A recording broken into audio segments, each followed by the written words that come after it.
voice of the beat. You know what I won't blaze up. Come on, blaze up. It's the beat for me.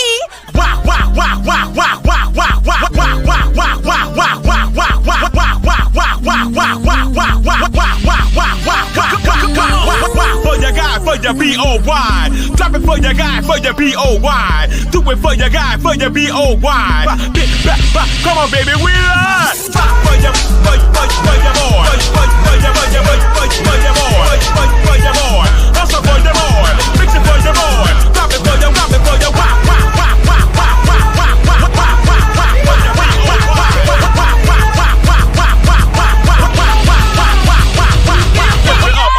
lift it up. Hello. Happy Educational Friday. Yes, we are at 50K subscribers. Congratulations to us. We have made 50,000 subscribers on the channel. Shout out to us. I knew we could do it.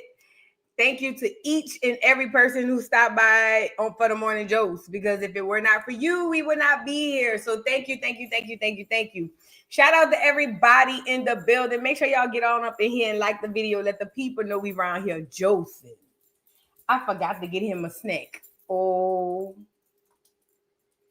you gonna make laps around here since I forgot to get you a snack?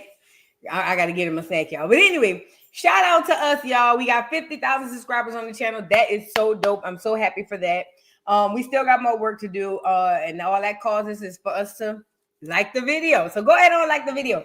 We got a few things to discuss, you guys. I saw this video this morning from Dr. Umar's ex-girlfriend, the one y'all call Medea.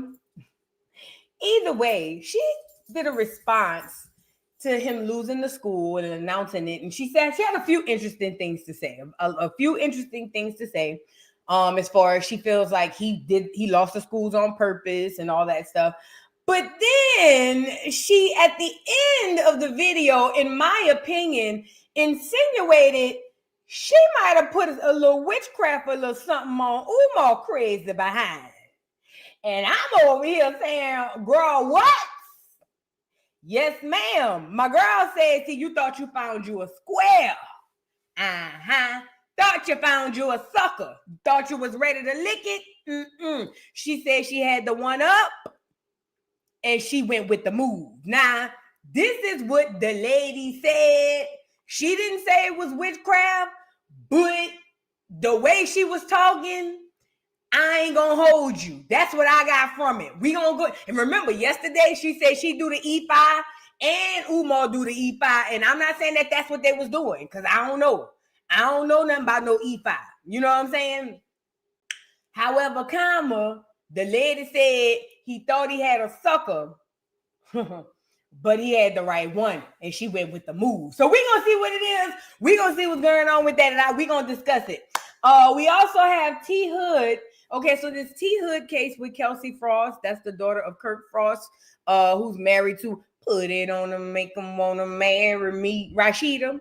The video have resurfaced of him being really abusive towards Kelsie, and people are now looking like, okay, is the family the problem? And we're going to discuss how a lot of the times the family is definitely, without a doubt, the problem. That's not even a question. Typically, when you have abusive males, they have very supportive families that help them to be abusive. We're going to get into it. We also got to get into Sara from Making the Band. Her lawsuit got dropped for Diddy, all 22 counts. Shannon Sharpe, ex-OnlyFans girl, the girl who he turned a millionaire into, she's still trolling online. We're going to get into that. Willow Smith crying because all of the cooch is gone and she wanted to take a little lick. And then she came back and said, y'all slow and y'all slow for not realizing she was just playing. But we all know she about as crazy and throw it off as her mom. So we all know, no, you wasn't playing. But either way, we got that. And then we got Cardi B wants to take the side and want to take up for Tyla. Cardi B comes out in defense of Tyla. And I'm trying to see at what time what we gonna do? Cause see, y'all be playing. Y'all be playing. But neither here nor there. Neither here nor there. Because if it's up to me, everybody got to get out the culture. If it's up to me. But it's not up to me. Thank the Lord. Because if it were up to me, everybody got to go. I don't care who it is. Everybody got to go. Okay? That's just me. But, you know, I'm a bit harsh. So we'll discuss it. We'll discuss it. Y'all get on in here and get the likes up on the video. Y'all get in here and get the likes up on the video. Ciao. Candy Williams, thank you so much for being for the super sticker. Thank you so much. I appreciate you, my love.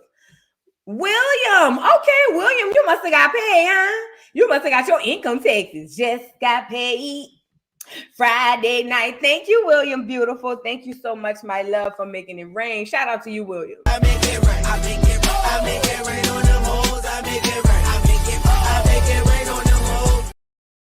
Thank you so much, William. William always supports me. I appreciate you and adore you so much. Thank you for the super chat. Says, we did it, Joe. Yes, where my we did it, Joe at? Where we at? Where my thing at? Because we definitely did make our 50K. Here you go. We did it, Joe. We did it, Joe. I forgot to add that to the celebration. We done made 50K, y'all. 50K. Yes, we have done it again. Well, technically, yeah, again, because I got the other channel back. So we got it. We at 50K, y'all. We did it. We did it, Joe. I love that.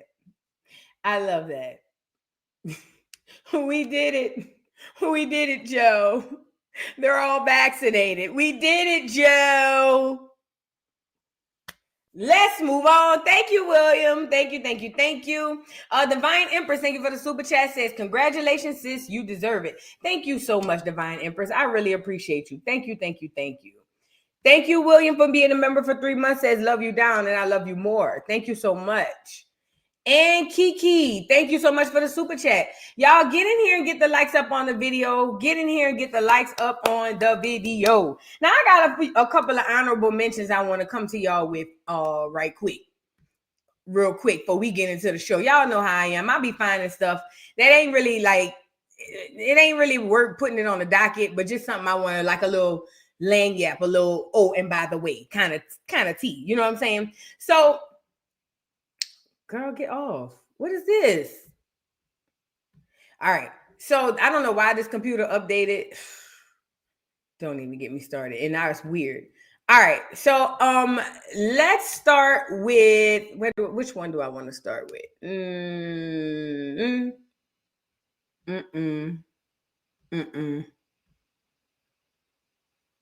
Let's start here.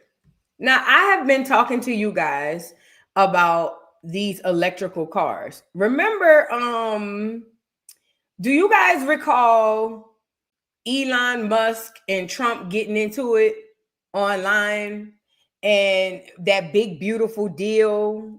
Remember all that whole thing? And part of that big, beautiful deal that Elon was mad about, or rather Trump signed it or not, I can't recall. But part of it was that Trump didn't want to sign something in the law to make all us have to have electric cars, because that's one of the things Elon wanted to do. Now, I have been talking to you guys on many occasions to tell you guys that you should be actually going the opposite of way. These electric cars, these smart cars, they are not safe. Okay. You are the test dummies. You're the first trial run people running these cars that are in these cars. And plus, they can control these cars 100%. Okay. So I've always said that the cars aren't safe. I told y'all I'm trying to find me an old beater, the kind where you put the key in the ignition and you got to turn it and go, and you got to give it gas. I want me one like that. You see what I'm saying? Because I'm starting to see that these new cars, although they give us so much quote unquote convenience, I told y'all convenience gonna kill us. But although we get all these quote unquote conveniences, it actually does more harm or have more bad to it than good. Now, recently, there have been so many reports of electric cars messing up. Remember in the movie, What's the movie that Obama and his wife did? Remember in that movie when they were doing their when they were at war, it was a not a bio war, not a chemical war, but like a AI war. They had all the Teslas start up and ram into each other. Leave the world behind. Thank you. Leave the world behind. That's the movie. In that movie, when they were at war with whatever government, because it seemed like it was an Asian government, whatever government they were at war with, this government took control of all the Tesla cars and made them crash into each other. That was telling that they have full control of these vehicles. Not only that, these vehicles are computers. They can malfunction. So I get it. A lot of people like that these cars are cute. They're pretty. They have the shiny whistle, type look to it, but they are very dangerous. You're literally putting your lives in the hands of these computers. Now, why is this important? These cars have been messing up like crazy lately. One dude was on the highway praying. Look, I don't know if this is the one. I think I shared the one with the man was on the highway praying. Let me show you these electrical cars.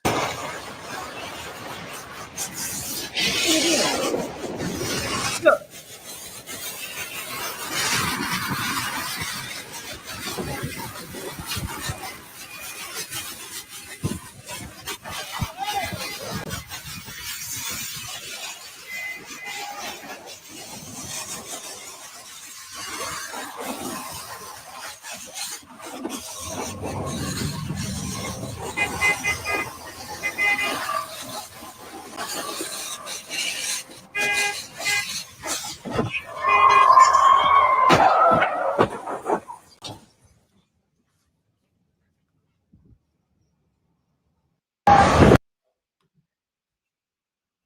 Let me let this continue to play because this is not a one-off.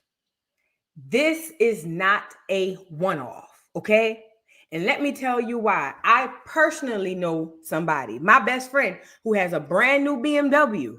And one day we was on the FaceTime, and in the middle of us on the FaceTime, in the middle of the highway, the whole freaking car lit up red because the car thought that it was another car getting ready to either hit or impede it. Either way, the point is these cars can take control of themselves, and you are literally at the liberty of these vehicles. Now, like I said, very, very beautiful vehicles. They got and now when you look at it, all the cars have some sort of computer in it. You see what I'm saying? But the point I'm making is this stuff is extremely dangerous. Convenience is going to kill us all. Remember that. Convenience is going to kill us all. You guys are going to have to back away from this stuff.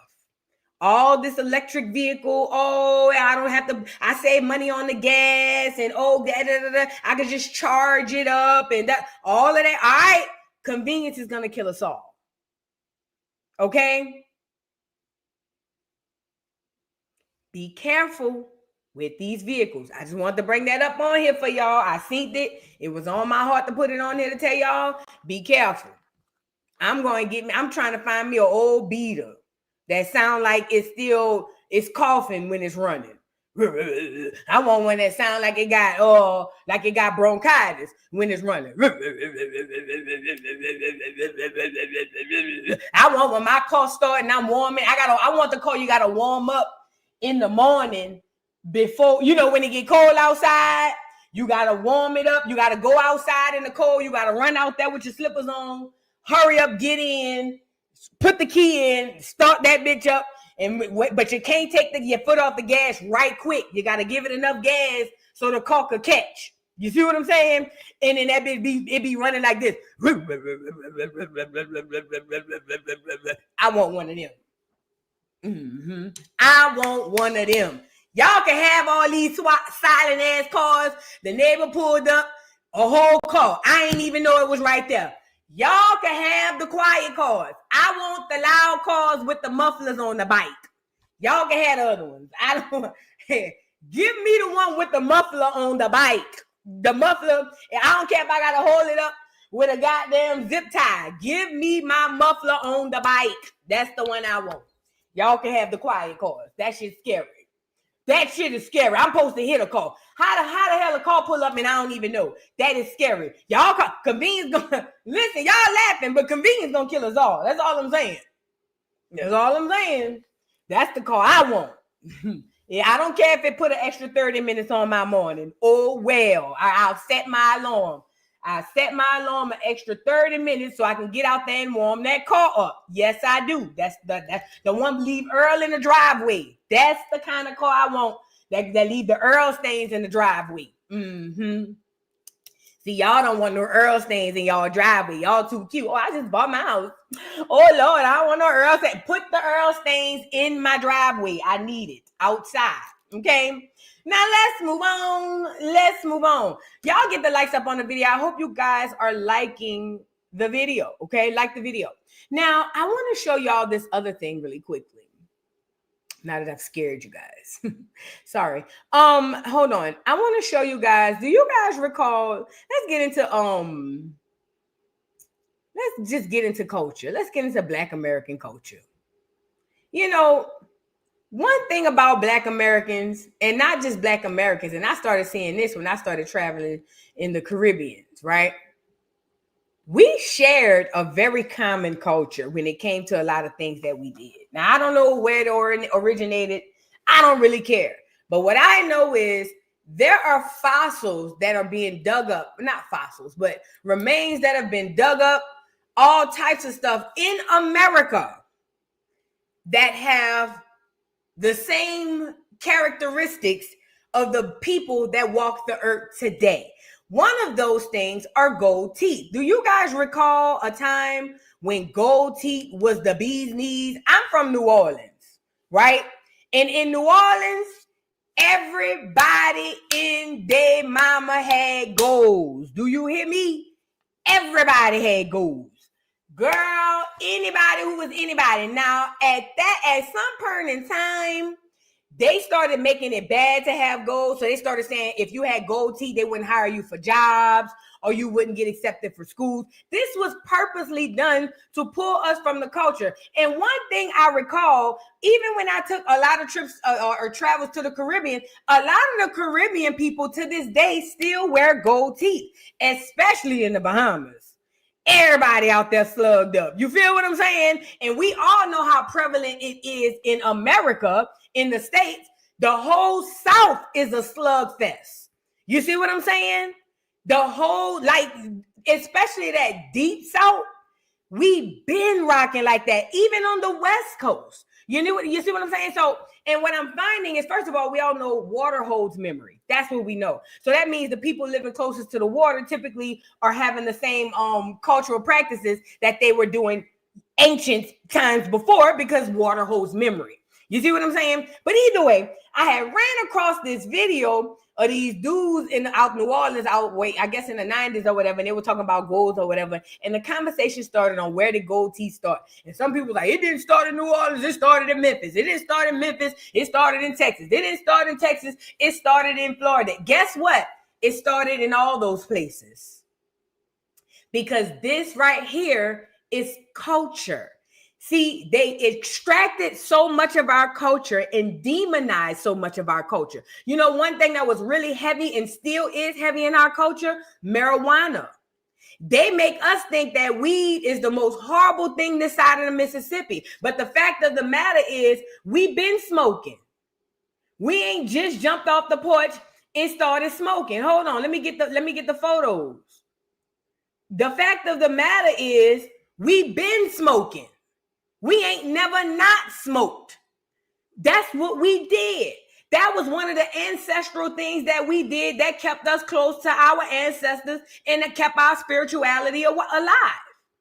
So what they did was told us that smoking is demonized. They made it criminalized. And guess what? It's not a coincidence.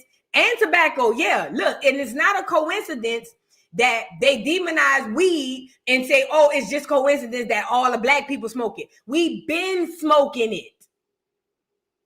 They did the same thing with liquor. We've been creating the booze. Everybody and their mama knows somebody in their family who used to make the moonshine or make the booze. They remember during Prohibition, they put it in all the movies, the movie Life. They went to jail with a truck full of booze. They demonized what we were already doing, repackage it, criminalize it to us, repackage it, and then sell it back. Same thing with gambling. Running numbers. That was a thing that we did. They demonized it, made it a crime, criminalized us for participating in our own culture, and then recreated it and gave it back to us as what? The lottery system. Are y'all catching on? This is what they do. But I'm saying all that to say, I saw this video, bruh, and it brought back so much nostalgia, bruh. And it made me think I was in the 90s when, because I remember my brother wanted gold teeth, and my mama was about to lose her mind. And I remember back in New Orleans, the beauty store sold gold caps.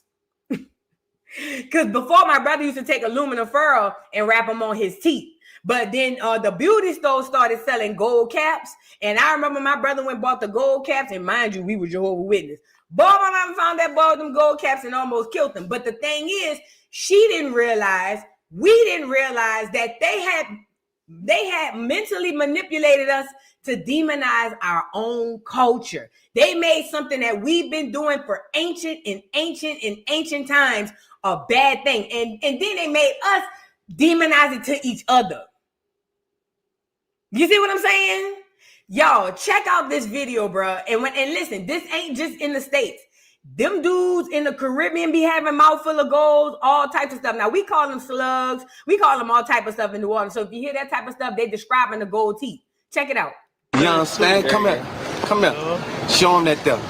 Show them that there. You understand? All that. 520 on the top for these dang right here. Gold teeth is like, in my city, it's crucial, Motherfuckers they work hard to get it, and they gonna get their shine on. That's what it's all about, damn.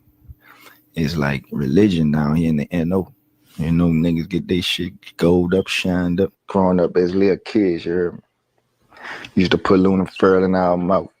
Used to put candy wrappers in our mouth, try to look like the bigger people. My grandpa had gold teeth. You heard that? Listen, and when y'all think back, a lot of our grandparents, great-grandparents, listen to what C. Murd about to say. My grandpa had gold teeth. At one time, a lot of the black people going into the military had gold teeth. The military was even helping pay for them niggas to get gold teeth until they demonized it.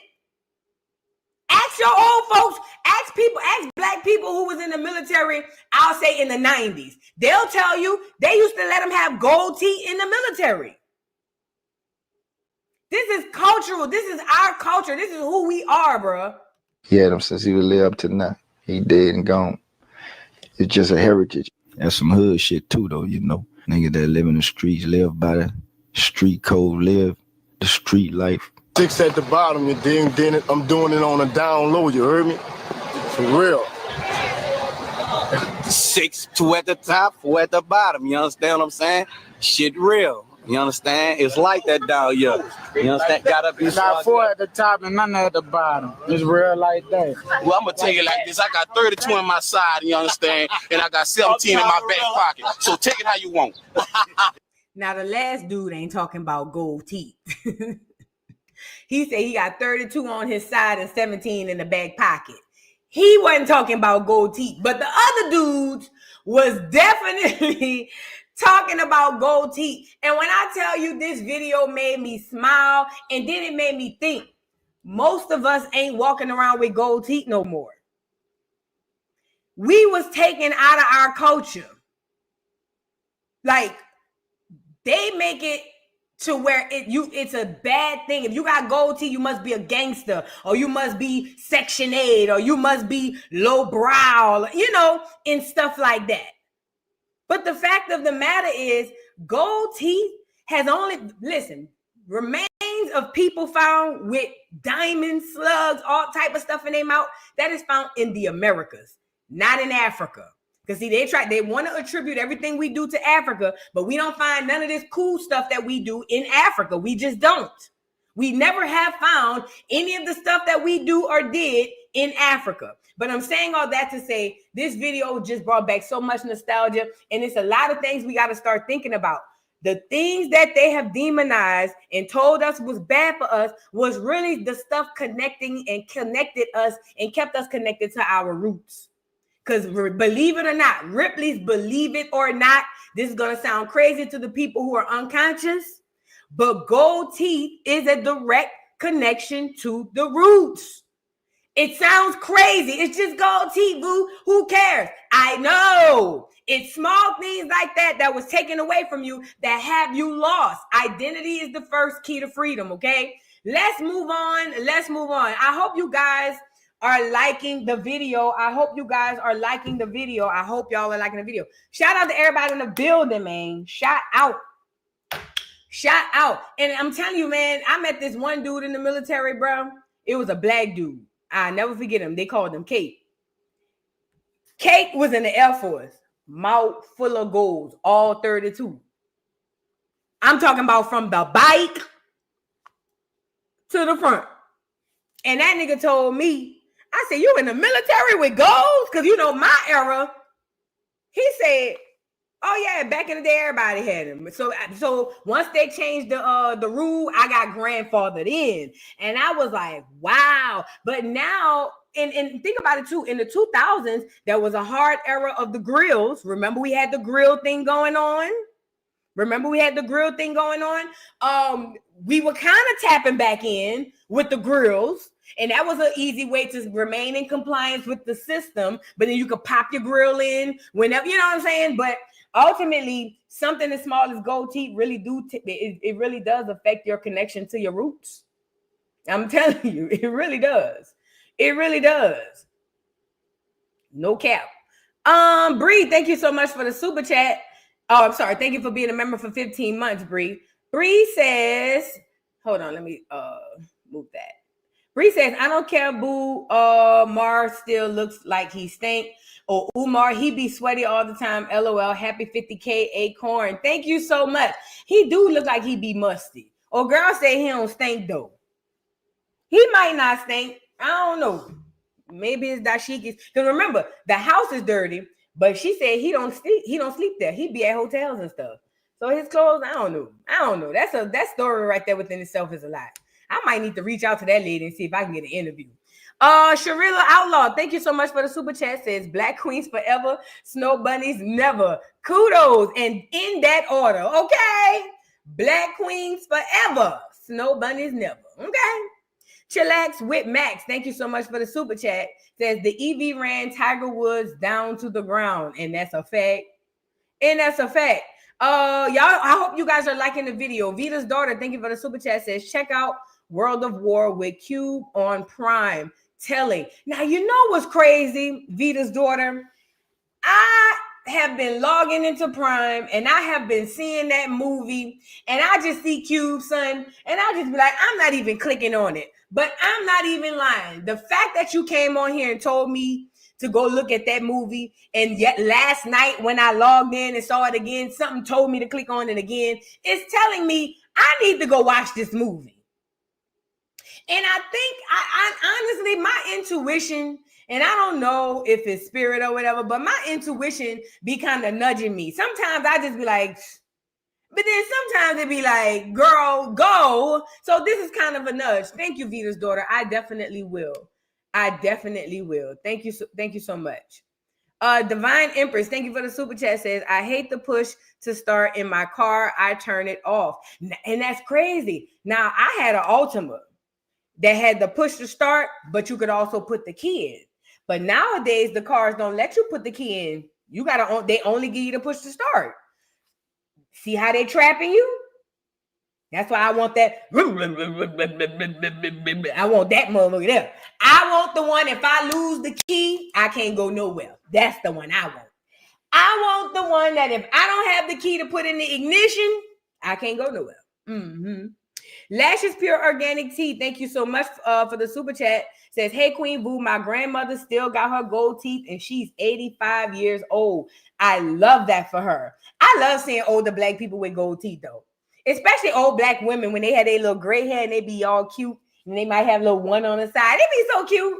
I Yeah, that's dope. Shout out to Granny. Sade, thank you for the super chat. Says my mama was born in 1973 and she rocks her silver teeth. You know, my auntie still got 2 golds at the top and 2 golds at the bottom. My auntie. Now she the only one of my grandmother's kids who had got the golds because my mama don't have them. Yup, my uncle don't have my. Yeah, she the only one got them. My auntie to this day, she still got 2 at the top, 2 at the bottom, and she live in Houston. Yep. They still got people out there with them in New Orleans, but I just noticed now I don't see it as much as when I was a kid. Everybody had gold teeth. Everybody had golds. Listen, when I was a kid in the 90s, everybody had gold teeth. As a matter of fact, the only people who didn't have gold teeth was the people who had good jobs. I ain't lying. Unless you had good jobs or you came from a well-to-do, I don't know. But when I was in the 90s growing up, everybody in their mom had golds. Maybe that was just a New Orleans thing. I don't know. But in New Orleans, every open face golds, the golds with the cross in the on the front too, right there. My mama friend, Miss Lorraine had that one with the open face right there. They had the gold girl. Everybody had gold. Everybody. Now you can't. Now it's not. You don't see it a lot. But yeah, girl, Florida. Yeah, Florida heavy on golds. Oh, especially in the 90s. And let me tell you how I know them niggas in Florida had the golds in the 90s too. Because, and you know, it may be the same migration pattern because I told y'all on my daddy's side of the family, you know, they fought in a Seminole War between Florida and New Orleans. And a lot of them was going back and forth, you know, from New Orleans to Florida during the Seminole Wars. But either way, we always seen a lot of traffic of Florida people and Houston people. And it's crazy because Mississippi is right next door and we didn't see them that often. Weird. But either way, Florida and Houston, we always saw a lot. We always knew that both of them places rock the golds, especially Florida. Especially them niggas with them big ass wicks and them golds. Lord have mercy. Them niggas kind of fine and scary. I'm still trying to figure it out. I don't know if I'm turned on or if I'm afraid.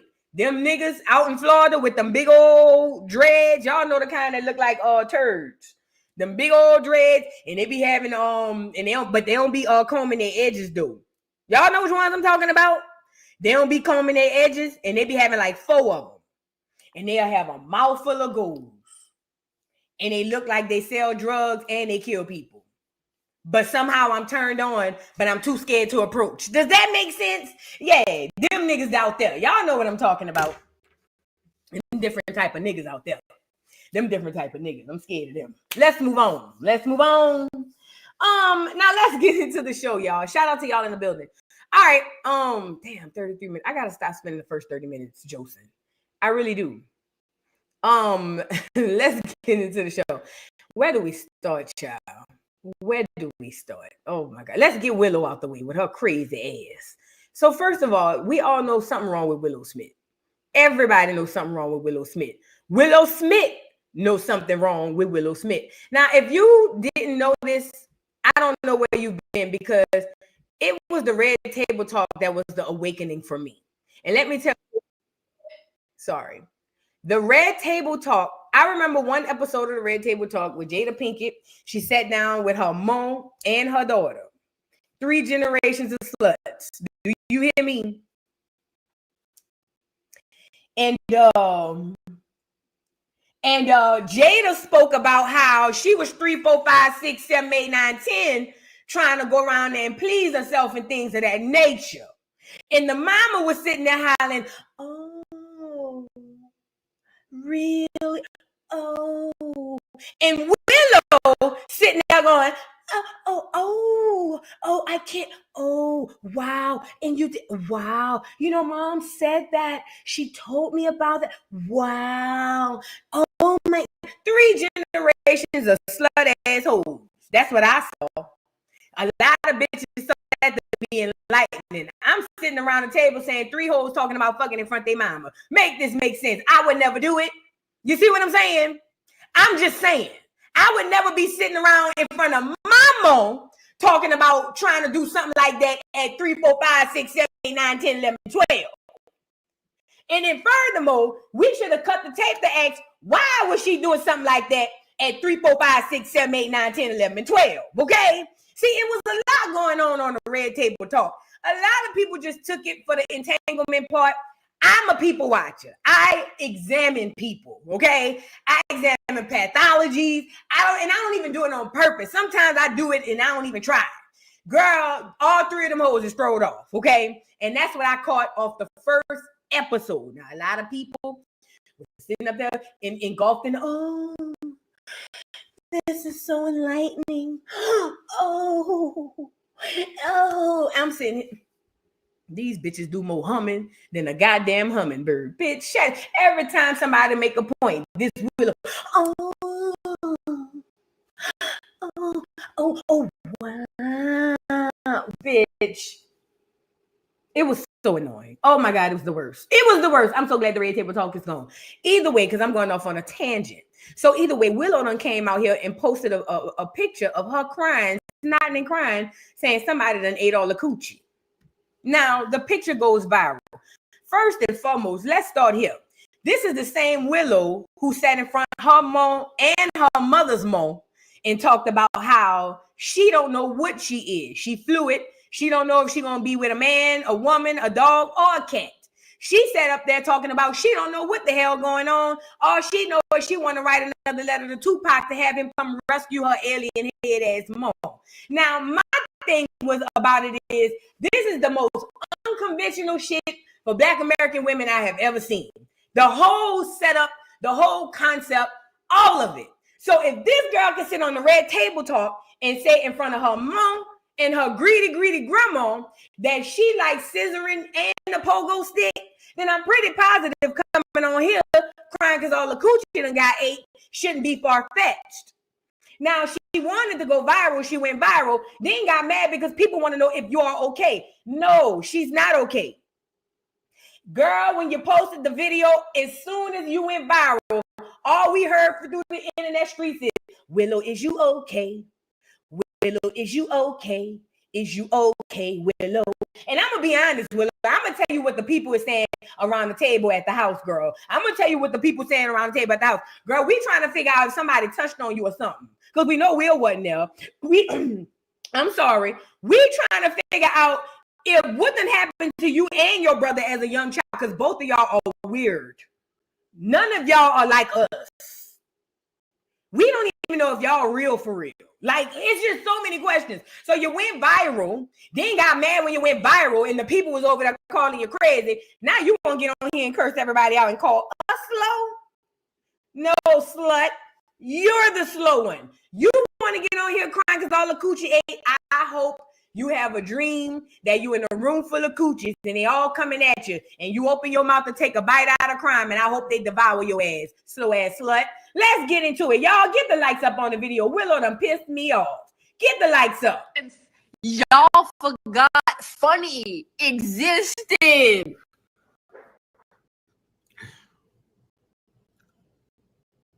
Y'all niggas like molasses. Slow. Also sweet though. Be sweet too. Yeah. But it's so dense.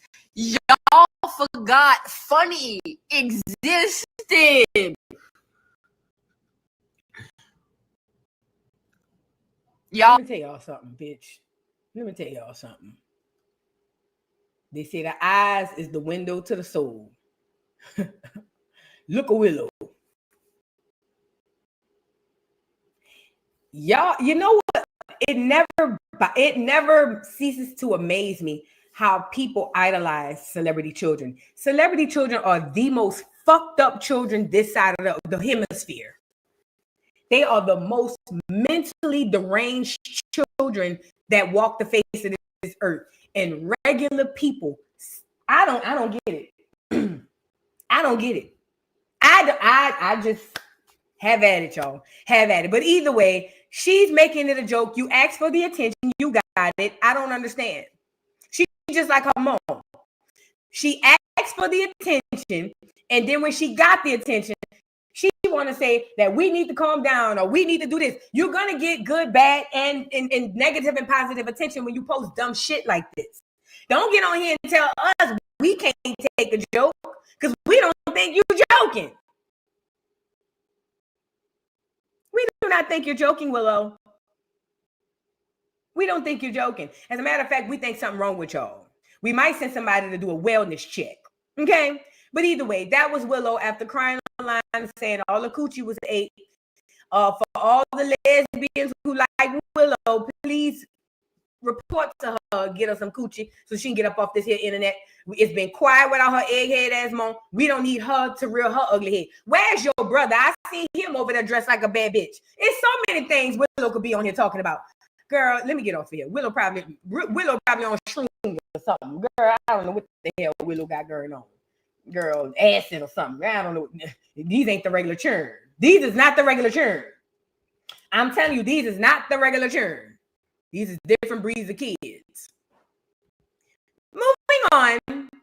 Y'all get the likes up on the video, please. And thank you. Get the likes up on the video. Now, I want to get into, wait, I'm going to save her. Let's get into Diddy lawsuit. So Sara, y'all remember Sara from Making the Band? Remember Sara tried to sue Diddy? Right at the opportune time of all the lawsuits and all that stuff. And immediately we all was just like, girl, bye. Now, since it was a lot of feminism stuff going on at the time, everybody was like, believe all victims, especially if they light-skinned it. Let's definitely believe them. Only the light-skinned ones, as a matter of fact. But either way, believe all light-skinned victims. But for some odd reason, y'all didn't drink the Kool-Aid on Sara. Because you know why? Sara came out, the live is choppy. The live is choppy. Hold on one second. Let me give you guys a commercial break and I'll come back. Give me 1 second. Sorry about that, y'all. Give me 1 second. Will somebody please deport me? Yeah, I need deported. Please deport me back home to my father who out in heaven. I want to be deported. Handcuff me and send me away to the Father.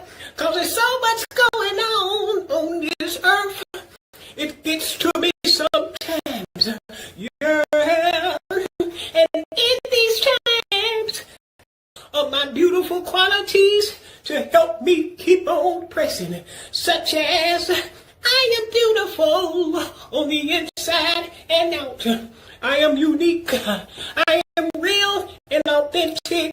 Yeah. I'm not like everybody else because I'm me. And that's alright. I am lovable. I am loving and I am loved. Yeah. I am healthy and I am wealthy. So until I guess I can't be deported, but I'm going to be imported right here, right now, and enjoy my day, and I hope you do too. Peace. All right. Is this still choppy? Let me know, y'all, if it's still choppy, because it could be my internet. Let me know if it's still choppy. Put a 1 if it's still choppy, put a 2 if it's good. I'm trying to figure this out, y'all. I don't know why the internet went out. Better? We good? We good? The connection today is not good. It's good so far. 1s and 2s. So we still a little choppy. We still a little choppy. Some people are still saying 1. All right, let me go do one more commercial break, and I'm going to come right back. My apologies, you guys. This is out of my control. I will be right back. Let me do one more commercial break, and I will be right back. Look them in the eye. Come on, hold your face up. Look at him. Let them see you. This is him. Look at it. What's your name? Tell us your name. Give me that ID again. Giving you the ID, I showed it to you. So what? I showed you the ID. You do what? I showed you the ID. Huh? No. No? Will someone else ask him for the ID? Will you ask him for it? He won't let me see it again. You didn't see it. You didn't see it. They didn't see it. Let's go, Miss Becky. Y'all make Let's go, Peggy. Miss Peggy Bother, Peggy Bother, Peggy Bother. Make that ass drop, make that ass rock, ooh. Make that ass drop, make that ass rock, ooh. Do it for a whopper, make it wobble for a whopper. Wobble for a whopper, make it wobble for a whopper. Ooh, Peggy Sue, ooh, Peggy, ooh, Peggy, ooh. Peggy about to say she about to work it like a black girl. Make that ass jump, make it rock like a black girl. Rock. You fine, Peggy. You fine, Peggy. Ooh, you fine, Peggy. Ooh, bow-legged Peggy and a booty kind of heavy. Bend it on over, girl. Toot it like a levy. Bend that ass over, toot it like a levy. Lift that ass. Lift that ass. Lift that ass. Ooh. Peggy about to work, she about to rock, she about to move, she about to make it. Oh, Miss Peggy.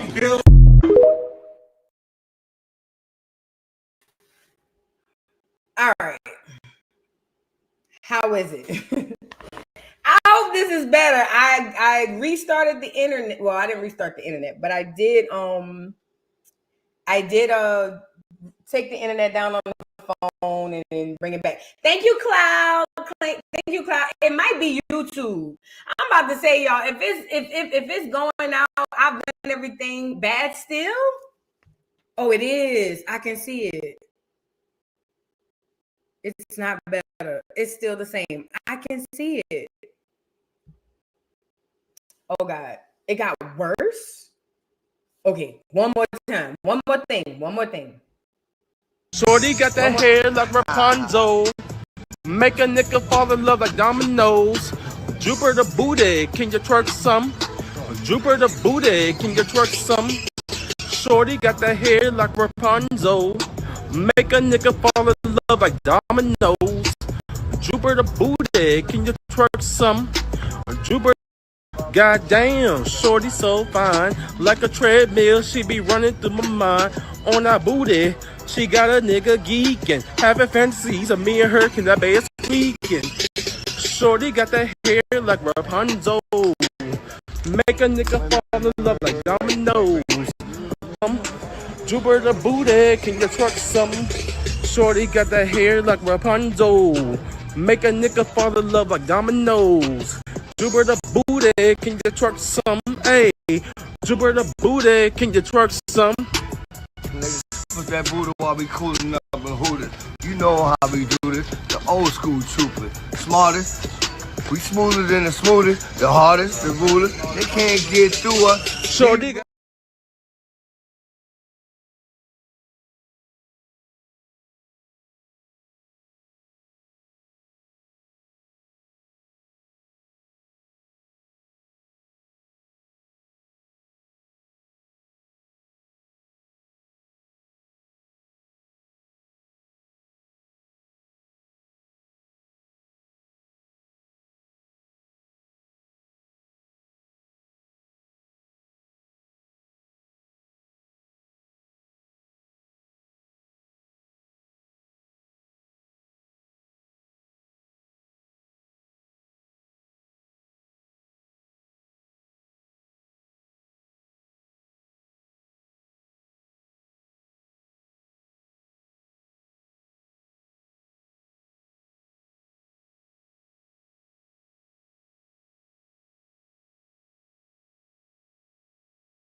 All right. Is this better? Hello. So sorry about that. I don't know what's going on. I hope that this is better. Let me see. I am so sorry, y'all. This is out of my control. This ain't got nothing to do with me. This ain't got nothing. It's still choppy. This is a question. Is the sound choppy or am I just choppy? Because I can see it. Let me see. Is the sound choppy or am I just choppy? Because I can see it. I think it's both. It's both.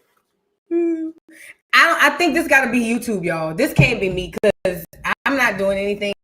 I've checked my internet. Like, my internet is good. Everything is good. Maybe we'll give it a second and see how it works and see how it goes. Hold on. Maybe we'll give it a second for it to catch up. But either way, you good, just some breaking. I grabbed my beard. You did what? You did what? You do what? You grab your beard. I'm clutching my pearls. It's the damn Willow. It might be Willow. Willow, leave me alone on this live, girl. We still gonna call you a slut. Girl, please. You think I'm gonna stop calling you a slut because you mess with my internet? Girl, no. You and your mom and your grandma. All three of y'all. It run in the family. Oh. Hello. It runs in the family. Oh. You feel me? You think because you mess with the internet, I ain't gonna say that. Girl, bye. Wrong bitch. Right stroll. Okay? Let's move on. Now we need to move on. Oh, Diddy. That's where we was. Diddy. That's what we were talking about. Now, y'all remember Sara from Making a Band, y'all? Let me get her on here. Let me get Sara from Making a Band. Hold on. There she go.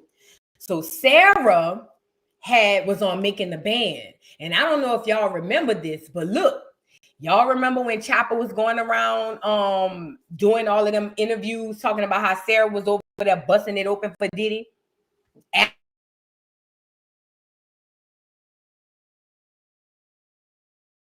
He said it. Okay? Girl, they done glitched me again. What done happened? We good. Okay. So anyway, so now Sara had tried to, at the very same time, she tried to pass or tried to do a lawsuit saying that Diddy was abusing her. Now, this is the thing. Sara was married at the time. She was a married woman, and it was looking bad on Sara. But according to Chopper and them, she used to get down like that. And see, this is where the waters got dangerous, because I seen a lot of people that was like, oh, well, she still could have been groomed. No. I'm not saying that she could not have been groomed. What I'm telling you is there is a culture, and definitely was a culture, of girls back in those days who did exactly what the Diddies, the Cassies and the Saras did. They used what they got to get what they want. Those girls existed. Those girls still exist. And I don't think that it's fair that those girls get to now run under the umbrella of grooming. And what's the other one y'all like to use? What's the other one y'all like to use? What y'all be saying? Oh, they got Stockholm syndrome. Y'all let these ex-sluts run under the Stockholm syndrome umbrella and the grooming umbrella for safety. And I'm not going to let y'all do it. Now, I'm not calling Sara no slut. But what I'm saying is, Chopper was saying that she was doing a lot of slut activities.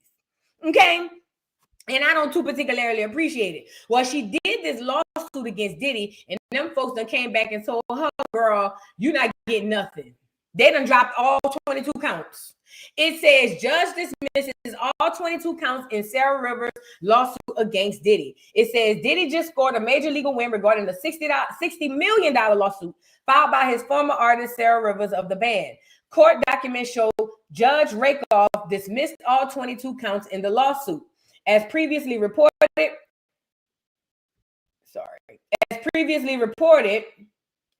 Rivers accused Diddy, MTV, Viacom, and others of mistreatment during the making of Band 2. Rivers cited incidents like the infamous Junior's Cheesecake Walk being forced to sleep in an open bay with 4 men while married. Oh, girl.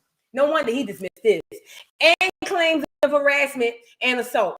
She also alleged Diddy dismantled the group while pocketing most of the show money. Now, that part she might have right.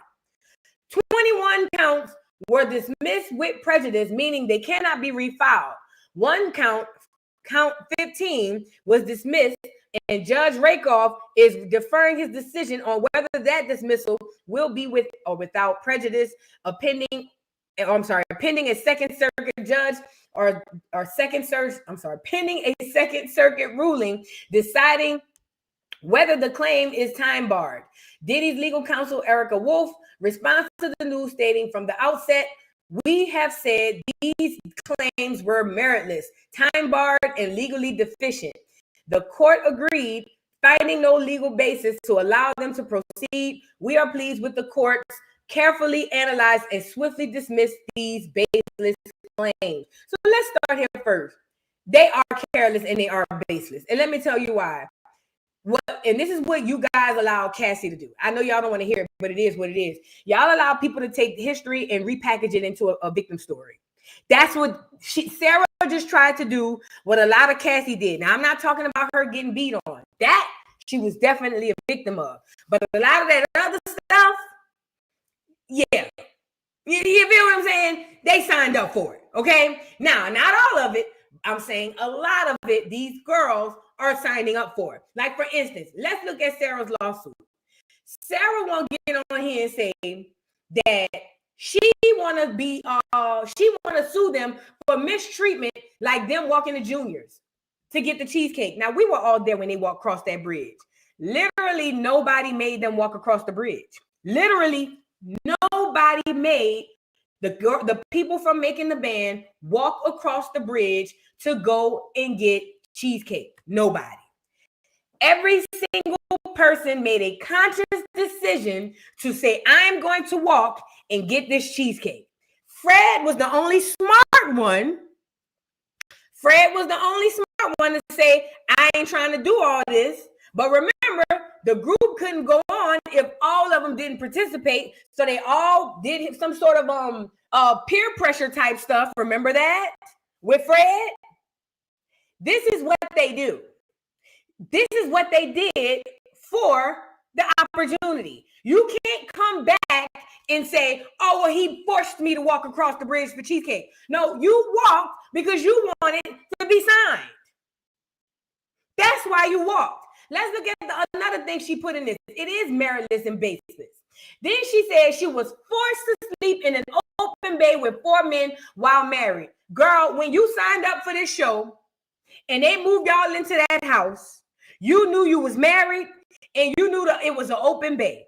If you had an issue with sleeping in the open bay, trust and believe. Trust me and believe. All you had to do was get up and walk out. But you didn't. You stayed there because you wanted to become a star. You don't get to come back and say that he forced you to sleep in an open bay. That's what I'm talking about. And Sara is the problem. Girls like Sara are the problem. Okay? And then she said there was other harassments and assaults and stuff like that. Now, the show money, that I believe she ain't lying about. But all that other stuff, stop it. Y'all made conscious decisions to do that shit. Now, is it wrong? Yes. But this ain't the angle. Come at him for what he did, the concrete stuff, the money. Don't come at him with that, oh, I just made a bad decision and I slept in there while I was married. You did a lot of things, allegedly, according to Chopper, while you was married. Allegedly. Chopper said you was doing a whole lot of things while you was married. So we don't care. And you ain't even with that husband no more. So we definitely don't care.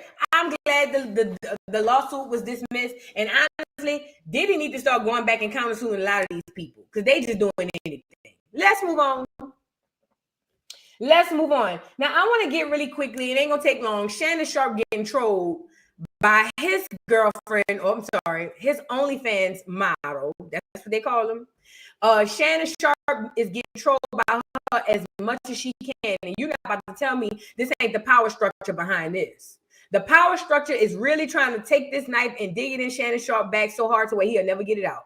They got this girl on here. Let me get it up here. They got the girl who got all that money, all Shannon Sharpe's NFL money. Every time you turn around, she posting something to like troll him. And if this don't make him feel like crap, I don't know what does. Okay?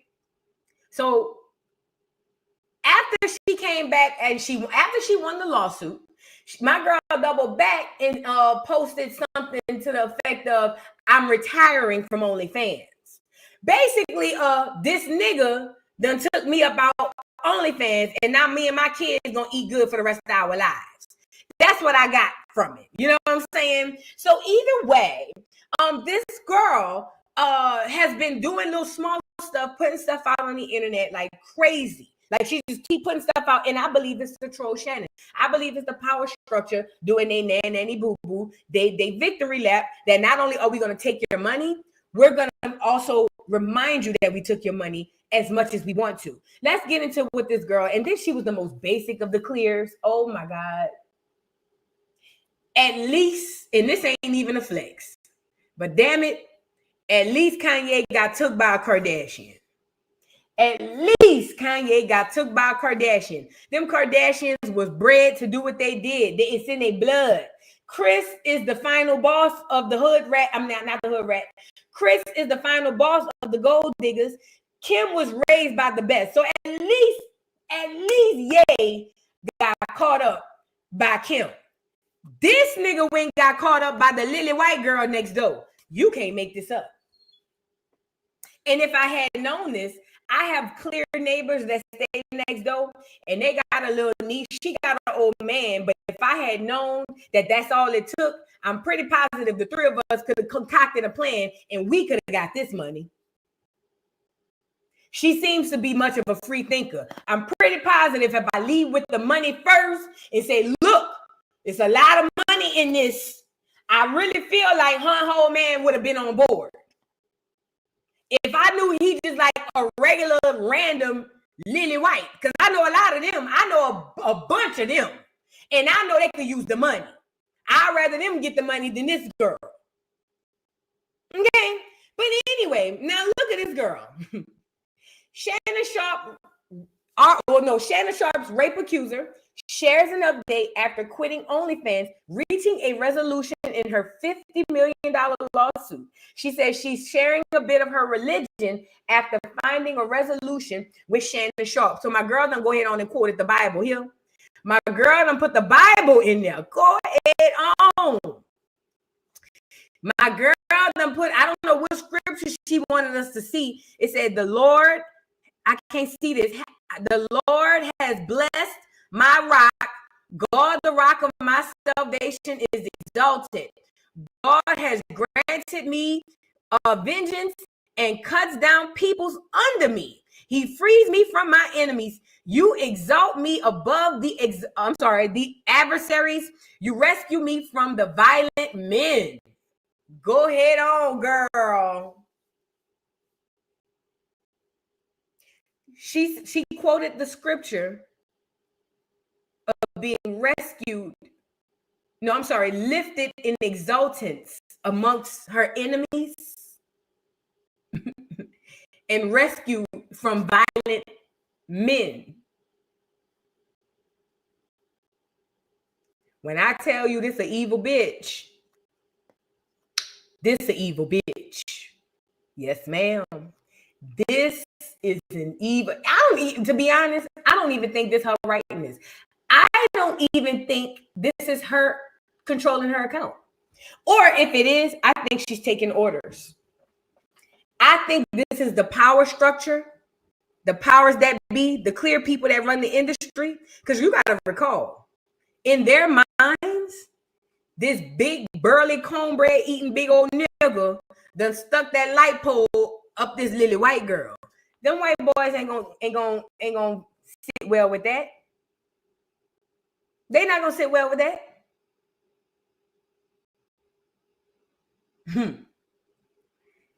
Crazy, crazy, crazy, crazy, crazy. Listen, you lay down with fleas, you lay down with dogs, you get up with fleas. Stop dealing with them people. Stop dealing with them people. Because my girl, and listen, she ain't through. She ain't through. She gonna come back. I'm sorry if I'm chopping up, y'all. That's YouTube. It's not me. I've tried everything I could on my end. I don't think it's my internet. Yeah, I tried everything I could on my end. If I'm choppy, I'm so sorry. I don't know how long the show gonna be, if it's gonna be this bad. All right, let's move on. Let's get into it. Let's get into this Kelsie thing. No, we gotta do Cardi. We gotta finish it. All right. Let's do Cardi let's do Thood and Kelsie. So y'all remember we were talking about Kirk Frost. That is Rashida Frost's husband, Rashida from Love and Hip Hop. Now her daughter's boyfriend was killed by her brother. Now legend has it.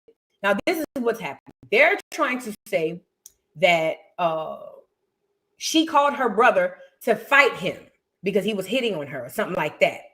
But she said that she did not call her brother to fight him, that she knew that they fought all the time, and she would have never called her brother to fight him. So the boy ends up being killed. He's a rapper named Thood. He ends up getting killed, and his family started screaming and hollering, and making a big deal out of it. Should I stop the live? I'm sorry, y'all. Let me ask y'all a question. I'm thinking I should maybe stop the live and come back. Because when we get to the Dr. Umar part and the Cardi part, I really want y'all to hear me. That video is horrible. No, should we stop the live, or is it good enough to where you can hear me? I'm sorry about the visual. Is the audio good enough to where you can hear me? It's really hard to follow with the choppiness.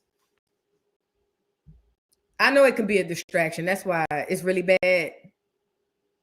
I think it's YouTube too. All right, this is what I'm gonna do. I'm gonna go out. Y'all stay right here. They say no, it's not. You good? Some people saying no. Some people saying yay.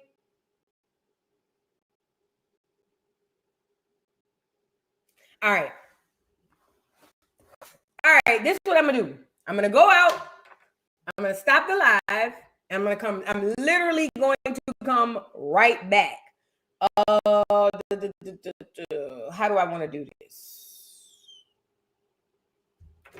It's not bad. Yeah, stop for about 30 minutes. I'm good. Now, honestly, and now that I'm thinking about it, the show gotta go on. I don't know what to do.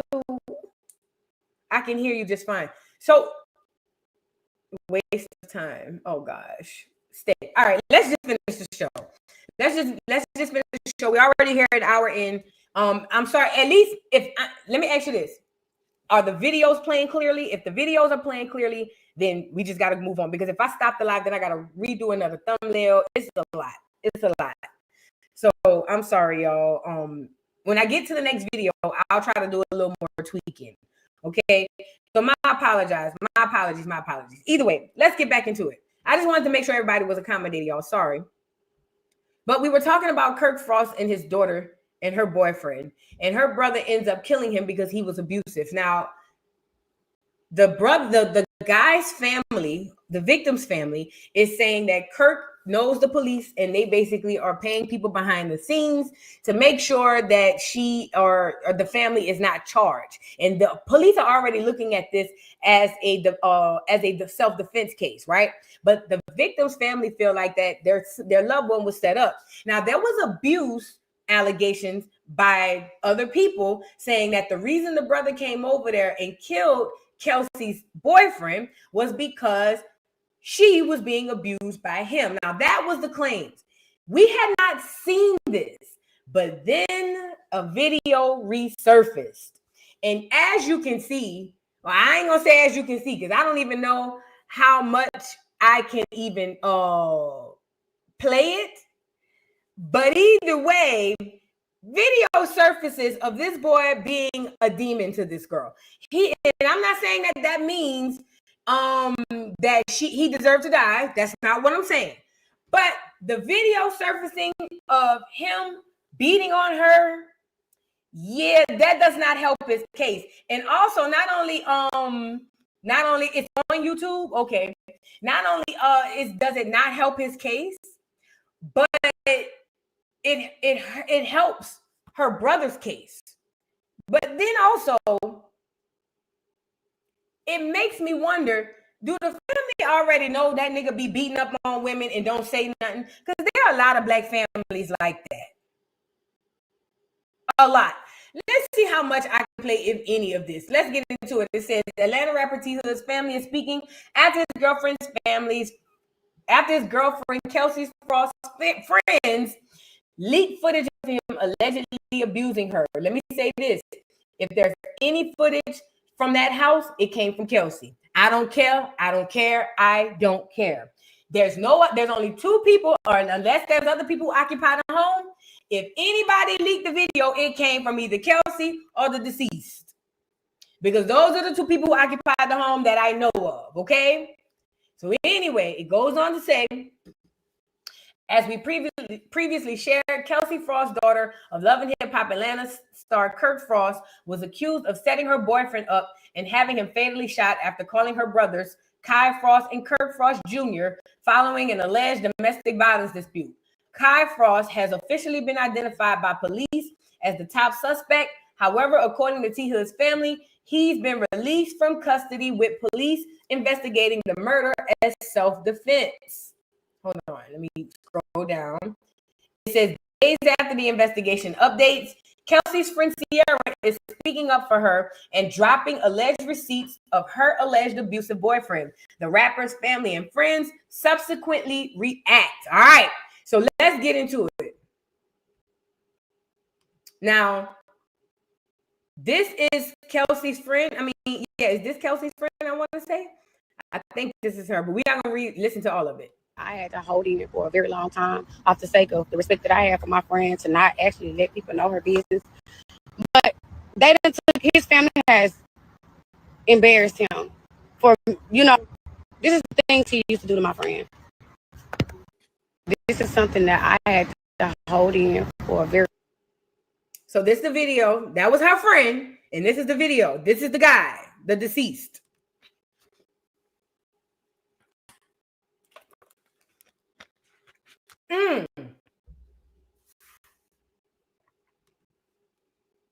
I forgot to say trigger warning, trigger warning, trigger warning.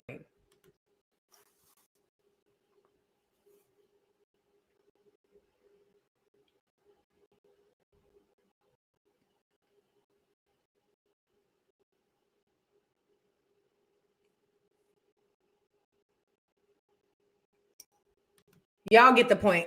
I don't want to trigger nobody. Y'all get the point. All right. So the friend posts all this stuff. It says, what about when he pistol whipped her? I've been quiet too long and let y'all attack her like he didn't have flaws. I'm speaking up because not only did I see these things, I witnessed them. I witnessed him abusing her. I called out her. I called out for help plenty of times. Nobody helped. It's not fair how y'all trying to make her a monster when they both was toxic together. Now that's a good, fair assessment. Here are some of the bruises. Trigger warning to everybody in the chat. And these are text messages that Kelsie sent to his mama saying, your son put his hands on me. Can you have someone send an Uber for his belongings? He's not going to be able to come back here anymore. And I would like to Uber the stuff to y'all while he's on the way. All the mama responds and says, okay, thanks. She says, no problem. Again for everything. Thanks again for everything. Hey, I'm not fond of anybody breaking my belongings or nothing. He's rude, pushing me, slamming my doors, trying to pop my car tires, ripping my cameras out the wall. Nobody is helping me when it comes down to him. Let me see, down to him being domestic. This is what Kelsie is texting the mama. This is all the stuff Kelsie had told the mama. So it's a crap. Before I start this video, it's a crap full of receipts. Let's get into Kelsie's friend and what else she had to say. I would like to send out my love and condolences to the people that have been affected.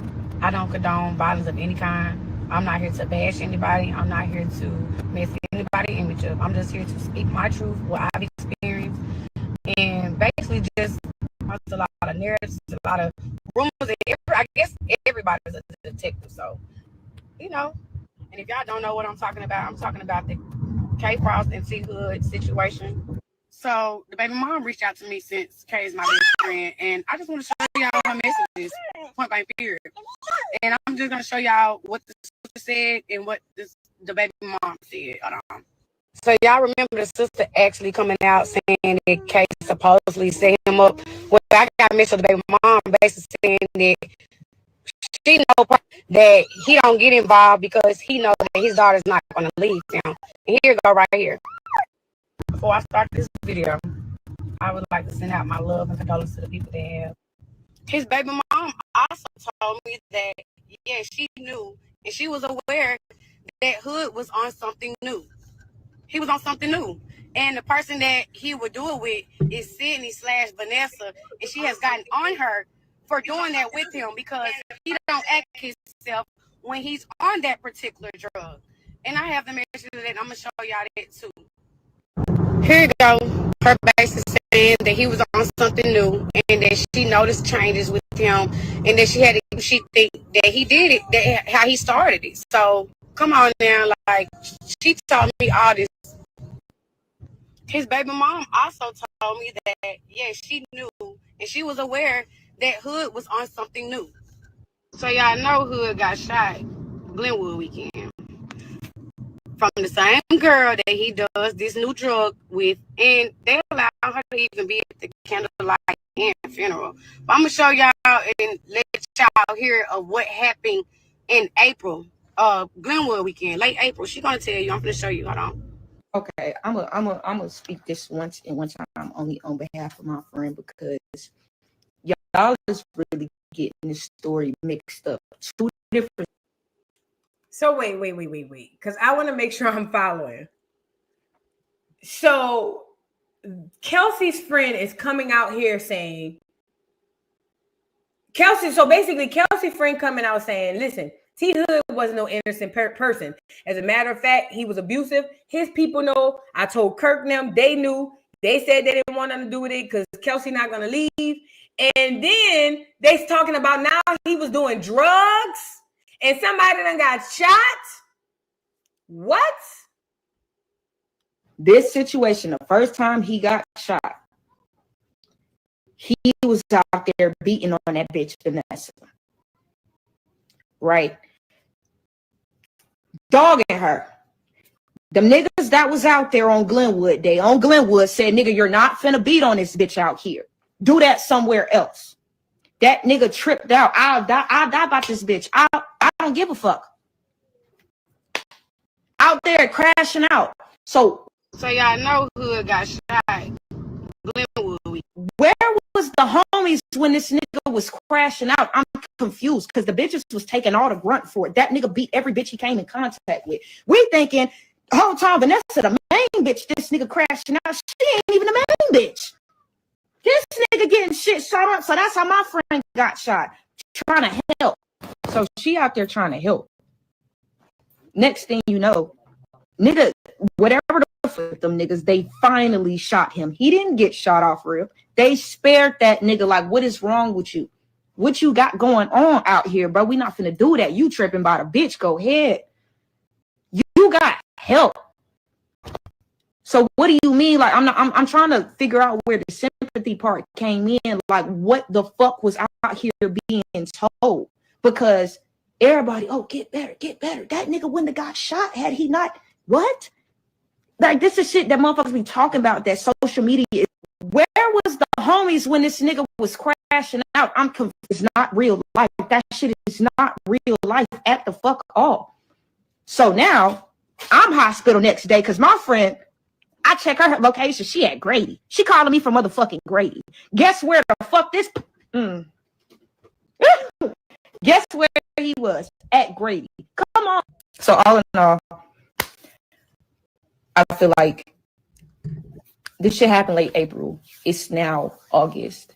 All this time went by for motherfuckers to try to speak some sense into this nigga. And from what I know from people close, real close by, only the women was trying to get that man healed. Why is it always the women? Always.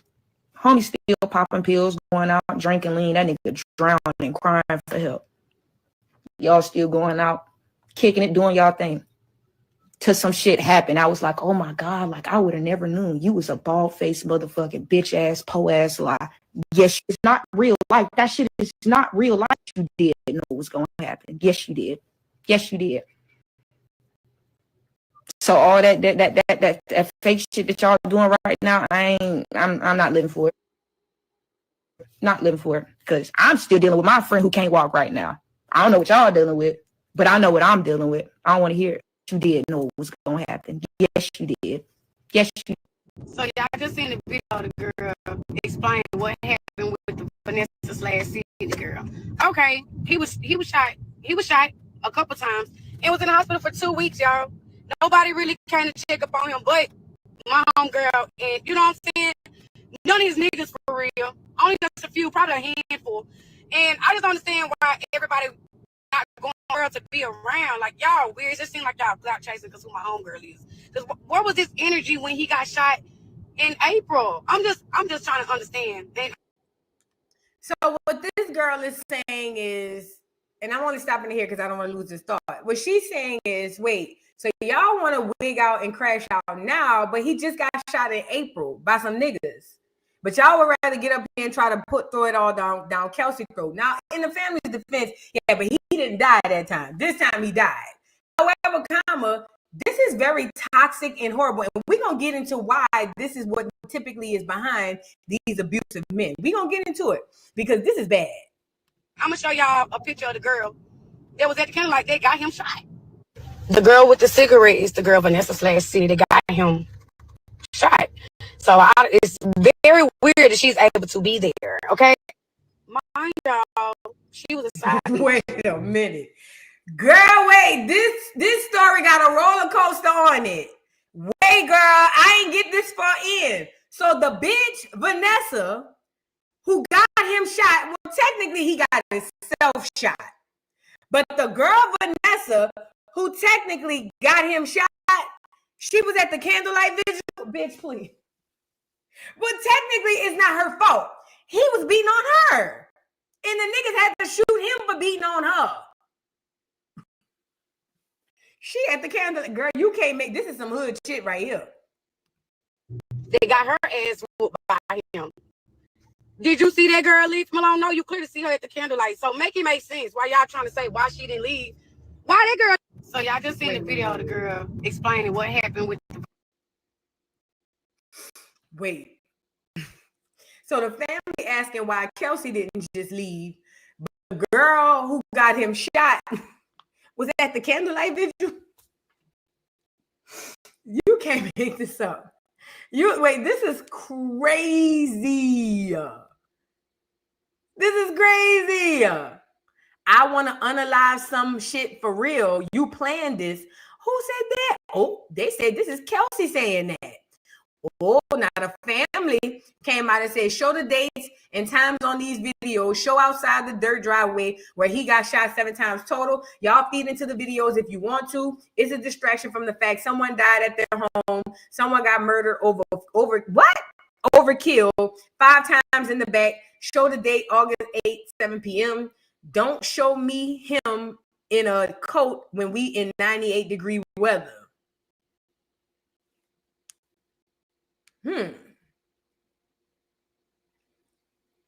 Now this must be his family. They quoted or they reposted something. Kelsie, I guess, tweeted and says, "I want to unalive something."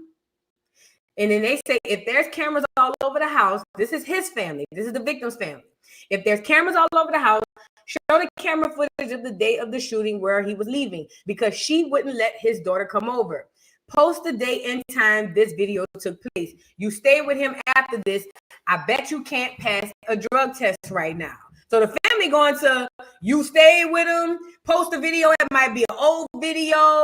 You can't pass a drug test. They doing whatever they can to basically put it on the frost. I honestly don't care about these old videos. He didn't go to jail. None of these on none of these days for this. Turn on the sound, post the time and date. That green shirt is at Ebony House right now.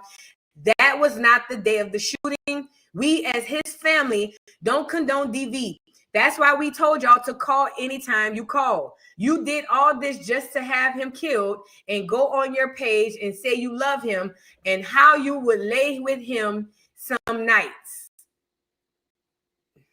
This is his family, y'all. This is his family. She broke his fatherless necklace the day he died. Our relationship was never physical. Why are y'all posting these things now? If he was such a monster, y'all know what y'all did, and God don't like ugly. So that's the family taking his side. Him and Kay's relationship was horrible. They were using drugs together and should antagonize him. And from that video, looks like it was from last year during cold season. And only time I've known Tevin to allegedly put his hands on her, she broke his necklace with his father's ashes in it.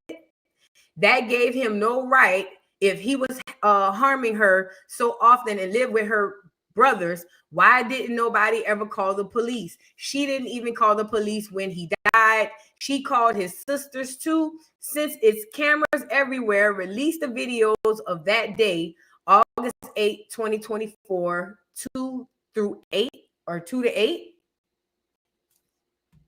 This is crazy.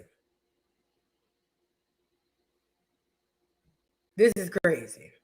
This video is a distraction to the fact that Kai was never in custody or in question at all.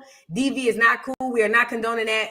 But however, it's a double negative, but since we have that, can we see the footage of that day? Where's the video of the reason we are all watching the murder? If the videos in the bedroom, it's the videos of the outside. Show August 8 at 7 p.m. Show the video when Kai came. Don't show nothing old. DV is not and never will be okay. Don't show it. All right. I've had enough. This family is full of shit. And let me tell you why I say that. Because the girl literally texted you and said he in here beating on me. And the mama said, so y'all just did no. And the mama said, okay. Plus, we have other women coming out talking about how he's been abusive to every single woman he knows. As a matter of fact, he was just shot in April for being abusive to another young lady. We don't want to hear nothing from the family. As a matter of fact, the family is the reason why he is the way that he is. I'm pretty positive it was a bunch of enabling black women around him that made him the way that he is, and a bunch of absent fathers, a bunch of absent black positive role models that was never around him. Because both of those things create this monster. Not just the ignorant or not just the toxic mother. The absent father creates that as well.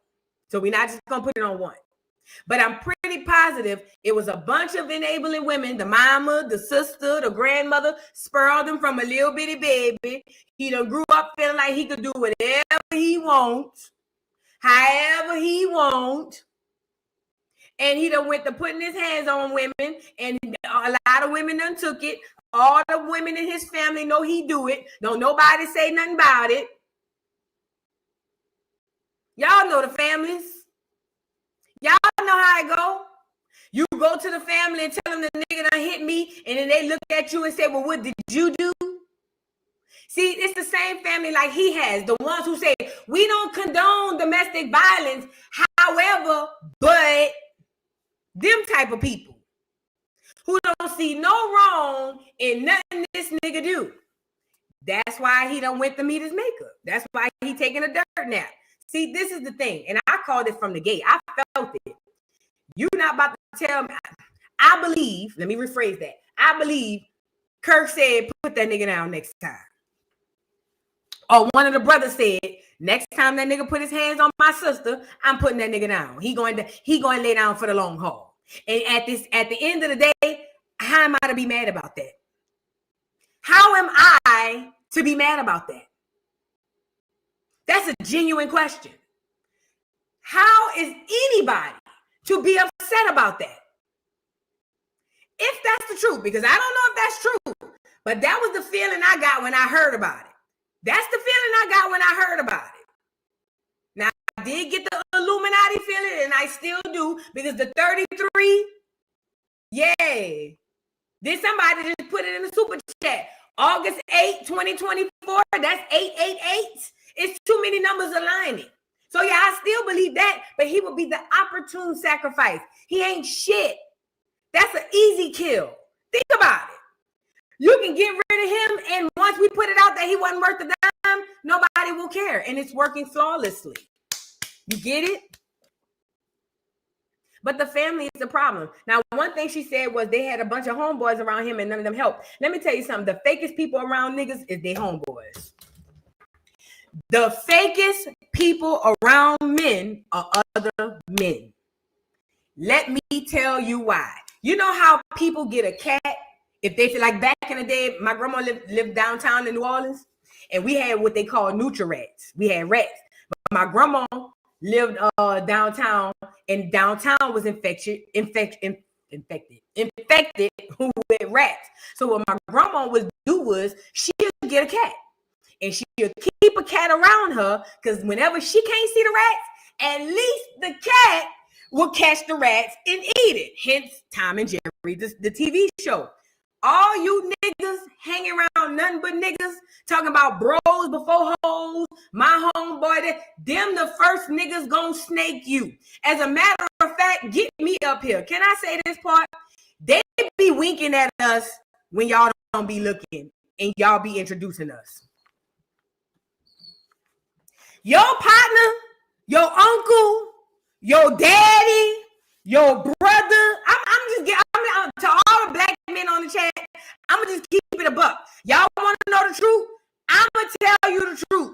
All y'all running around here, bros before hoes, my partner, my boy, blah blah blah. They the most snakiest niggas around you. They will you introduce us to your partner, they give us the googly eyes. They flirt. They come follow us on social media under a fake account.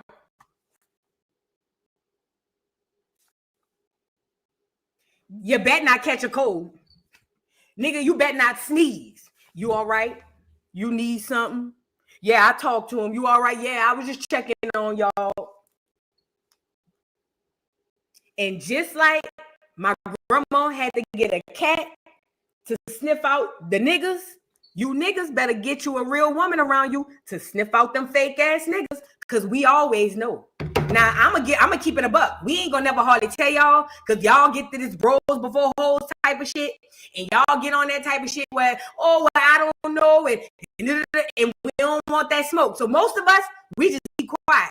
But I'm gonna tell you right now, your boys, your partners, your daddy, your uncles, your grandfathers, your cousins, I don't care who, if it's a male around you, they is snaking the fuck out you. And I say what I say. Now, take that information and do with it as you please. And this ain't everybody. They got some dudes with some solid people around them. But I'm going to tell you now, when it comes to men, so when Kelsie says, oh, it was a bunch of men around him and ain't nobody help him because they never gave a fuck from the beginning. These is snakes around him.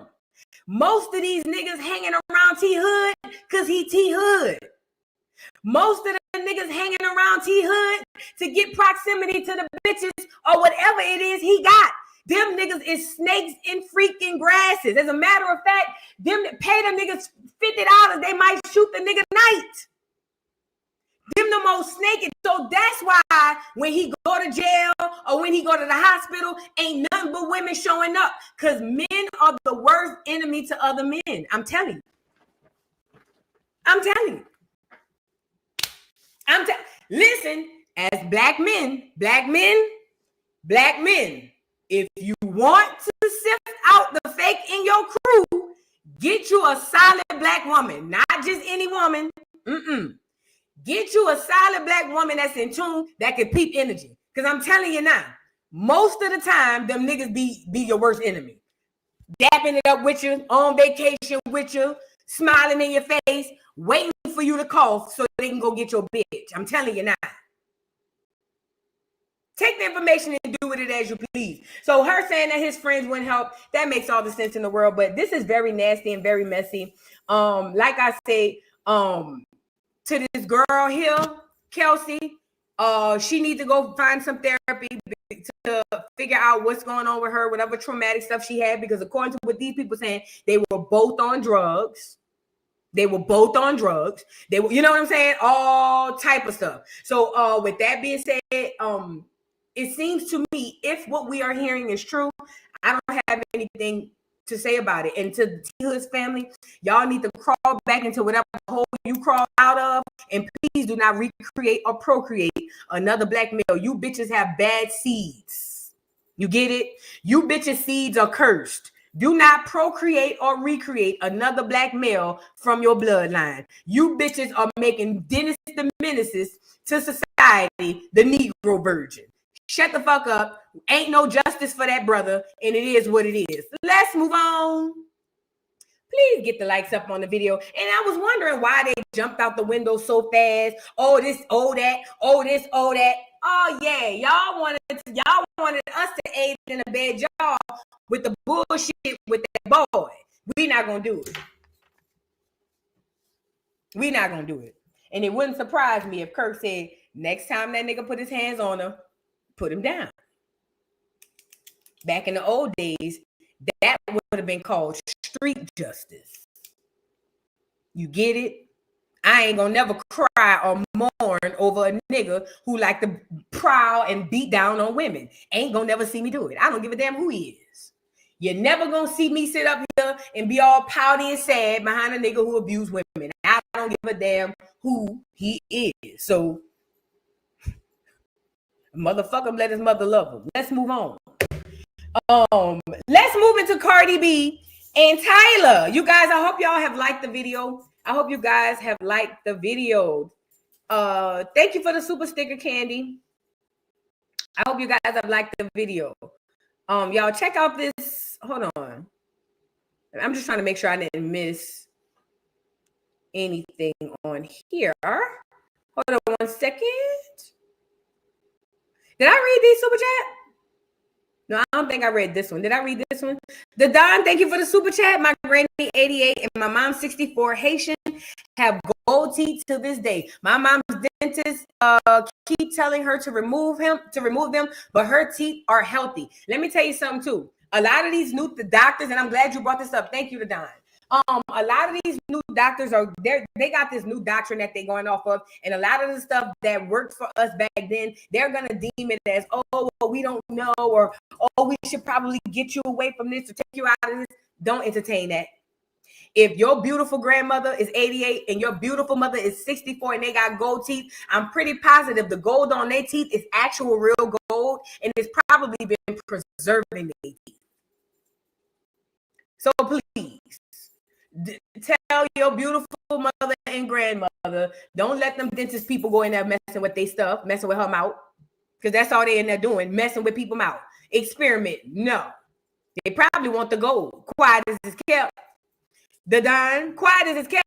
They probably want the gold out of her mouth. It's probably worth something. You never know. You know what I'm saying? Days, thank you for the super chat. Boo, I wear my grills every day here in STL. I'm 29. Shout out to St. Louis. Shout out to St. Louis. Shout out to St. Louis, man. Shout out, man. Listen, I ain't gonna lie. See, back in the 2000s, when Nelly, we ain't know in New Orleans that they had niggas in St. Louis. You feel me? We ain't know. We was in New Orleans. See, when Nelly came out with that, smile for me, daddy. What you looking at? Let me see your grill. You want to see my what? And them niggas was out there. Girl, I was trying to get to the Golden Arches, girl. I ain't made it there yet, and I will be going to see the Golden Arches. But I've been trying to get up there ever since, girl. Shout out to St. Louis. They got some fine men's up there. I heard they toxic, though. But they say they fine. Shout out to St. Louis. Shout out to St. Louis. Trey, thank you for the super chat. Says, girl, they messing with your money. This is my 5th attempt. I believe it. You know they hating. Don't worry about it, though. We will prevail. We definitely will prevail. Thank you so much, Trey. Southern Louisiana Cooking with Kate. Thank you for the super chat. Says, love you down, boo. Lay with clears. Get lights too. Facts. Facts. Lights can go anywhere too. Divine Empress, thank you for the super chat. Says she's cooking something. You gotta get back what you. Sometimes you gotta get back what you give. Facts, and that's Fendi facts. Courtney, thank you for being a member for 7 months. Says August 8, 2024. You're the super chat I saw. 888. I'm telling you, them numbers lining up. I still believe it was a sacrifice. I just believe it was the perfect one. Now let's get into Cardi. So we already packed Tyla up. Remember? I remember we packed Tyla up and got her up out of here. Her album dropped and she, I think, grossed like 3,700 in sales the first week. And basically, it was due to the fact that Tyla was getting to be disrespectful. She was getting beside herself. Okay, Tyla was getting beside herself, and we had to tap her little hand and tell her, "Girl, we don't need you. You need us." She started being disrespectful. Okay, and not only that, the music was trash. I mean, it was average at best, in my opinion. But either way, this other clear woman who's starting to turn into Elvira, Cardi, has spoken out because ever since Tyla flopped and Africans started losing it, people have been going in talking about how FBA did their big one because we did. Now here come Cardi with something to say. Oh, now mind you, she's gonna try to keep it cute because she don't want to get her hairs crossed up. But ultimately, the fact that she's even responding was enough for me because Cardi, you will never be the old Cardi you was. I heard that the new stuff you put out trash ain't gonna sell. I don't know how many visuals you put on it. It ain't gonna sell. We ain't gonna play it in the club. You're done. Musically, you're done. There's nothing else musically we as a collective want to hear from you. Now, Barty Gang might be interested, but as a collective, we have zero use for you, Cardi. You actually are 1 foot out the door. So when I saw you even had something to say, I've been ready to kick you out anyway. You feel what I'm saying? I've been ready to kick you out the door. I've been ready to hit the Sparta kick on your ass since, I want to say, within the last 5 years.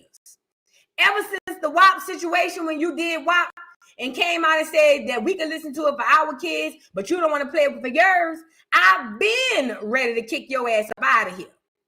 So you already 1 foot in and 1 foot out. But the fact that she even came out here and had something to say, that really, really, really bothered me because it's just like, girl, we don't even have use for you at this moment. You need to mind your business. You need to mind your business. Now, I will be honest. She does have more of a broad fan base because they all use Black Americans to get on and then they come back. You know what I'm saying? And then they try to they use Black America to get on and then they take that stardom and then they push it out to the rest of the world. So we created Cardi. We made Cardi. Okay? But at the end of the day, we pack her up out of here. Because the clears ain't sitting down in droves listening to her. It's a bunch of gays and Black people. Okay? She already 1 foot in, 1 foot out. Like I told you, where's my "this is Sparta" line? Because I'm ready to kick her ass up out of here. Where's the thing at, girl? I just had it. Where's my thing? I just had it. Damn it. I'm ready to kick her ass up out of here. I'm waiting on y'all. Y'all tell me what y'all want to do. Here you go. This how I want to do Cardi and out of hip hop. This is Sparta! I'm waiting on y'all. I'm waiting on y'all. Okay. Now let's get into what Cardi has to say regarding the Tyla flopping. She better tread light. It says, during a recent X Spaces conversation with fans, Cardi B got real about the ugly side of social media, using South African breakout star Tyla as an example. The Bronx rapper shed light on how online hate can crush a celebrity spirit. This ain't got nothing to do with that. Cardi started by reflecting on her own past experiences with body shaming during pregnancy, then pivoted to the nonstop negativity Tyla's been getting. People been dragging the shit out of Tyla, and it's like the girl doesn't even address or talk about anything. She stated, the Bronx rapper argued that some folks just don't vibe with celebrities. They beat your energy, they beat your confidence, they beat you to the ground. She remarked, while the mother of three acknowledged that she doesn't know the full story behind Tyla's backlash, she shared that there seems to be a never-ending tide of negativity surrounding the water singer every time she scrolls through TikTok. Let me say this before we listen to Cardi get all this bullshit off. The reason why Cardi is helping up for Tyla is because Cardi and Tyla are one and the same. Cardi and Tyla are one and the same. They are both foreigners who came into the culture to eat and suck everything out of it and take all of the resources that they can. She identifies with Tyla. She's a foreigner. She's not black. She's not even American. She's Puerto Rican. She's clear, racially ambiguous at best. And we allow Cardi to come in, cosplay Kodak Black, and be the light-skinned, or not light-skinned, the racially ambiguous Hispanic Bodak Yellow, and it's created opportunity and generational wealth for Cardi. So when Cardi sees Tyla getting torn down, she identifies with that because I don't give a damn what they tell you about growing up in the Bronx. I don't give a damn what they tell you about growing up in the Bronx. I don't care. They are still foreigners. Cardi is a foreigner who came into hip hop and made a lot of goddamn money off of it. A lot. So when she see Tyla flopping, or she see Tyla doing this, that, and the third, she is over there feeling bad because she knows it can be her, and it should be her. Don't let Cardi get on here and tell y'all, oh, as a celebrity. No, what she means is as a foreigner coming in to siphon off the community, you guys are doing Tyla wrong. And I don't give a damn. I'm so tired of hearing Hispanics tell me I can say about hip hop. I can talk about hip hop because I was born in the boogie down. It's from the Bronx. I'm from the Bronx. I don't give a fuck where your mama fucked and got pregnant. I don't give a damn where she shitted you out. This hip hop genre, this music that we hold, it's in us. It ain't on us. And it ain't never been in none of you bitches. So don't tell me about the Bronx. Don't tell me about hip hop. Don't tell me about who started it.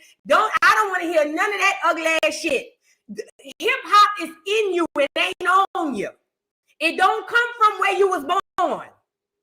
It come from a lineage, from a bloodline, and it ain't in you, bitch. Now that I got that out of the way, let's get Cardi on here to see what she got to say. Now, people are gonna talk shit. Look at Tyla. People been dragging the shit out of Tyla, and it's like the girl don't even fucking address or talk about nothing. I'm starting to feel that people just don't like celebrities. Like, it's like the only way that people like celebrities if you don't fucking say nothing at all. Good. Let's go back to a time where we didn't hear our celebrities. You know, once upon a time, to my young people in the chat, y'all might not remember this time because y'all may have either been too young to remember or maybe you wasn't born yet. But once upon a time, we had celebrities and we only saw them on TV. We never heard nothing from them. Shoot, it was sometimes we wouldn't even know what some of them sound like. We'd be like, ooh, that's what they sound like. It was a glorious time. It was a time of mystery.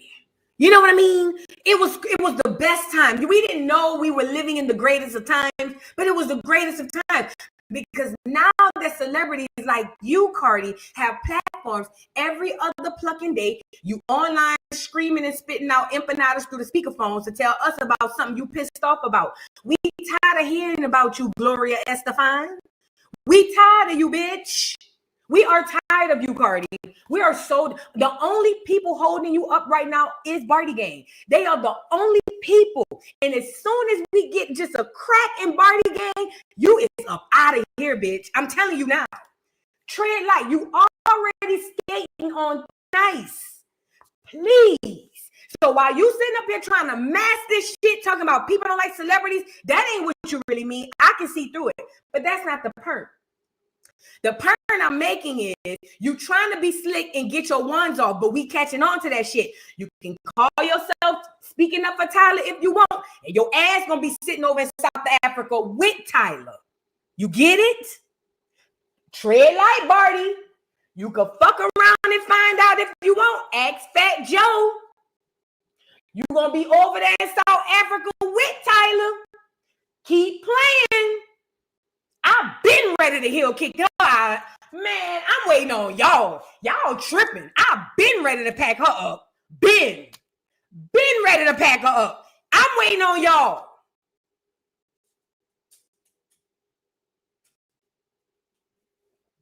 Girl, let's get back into it.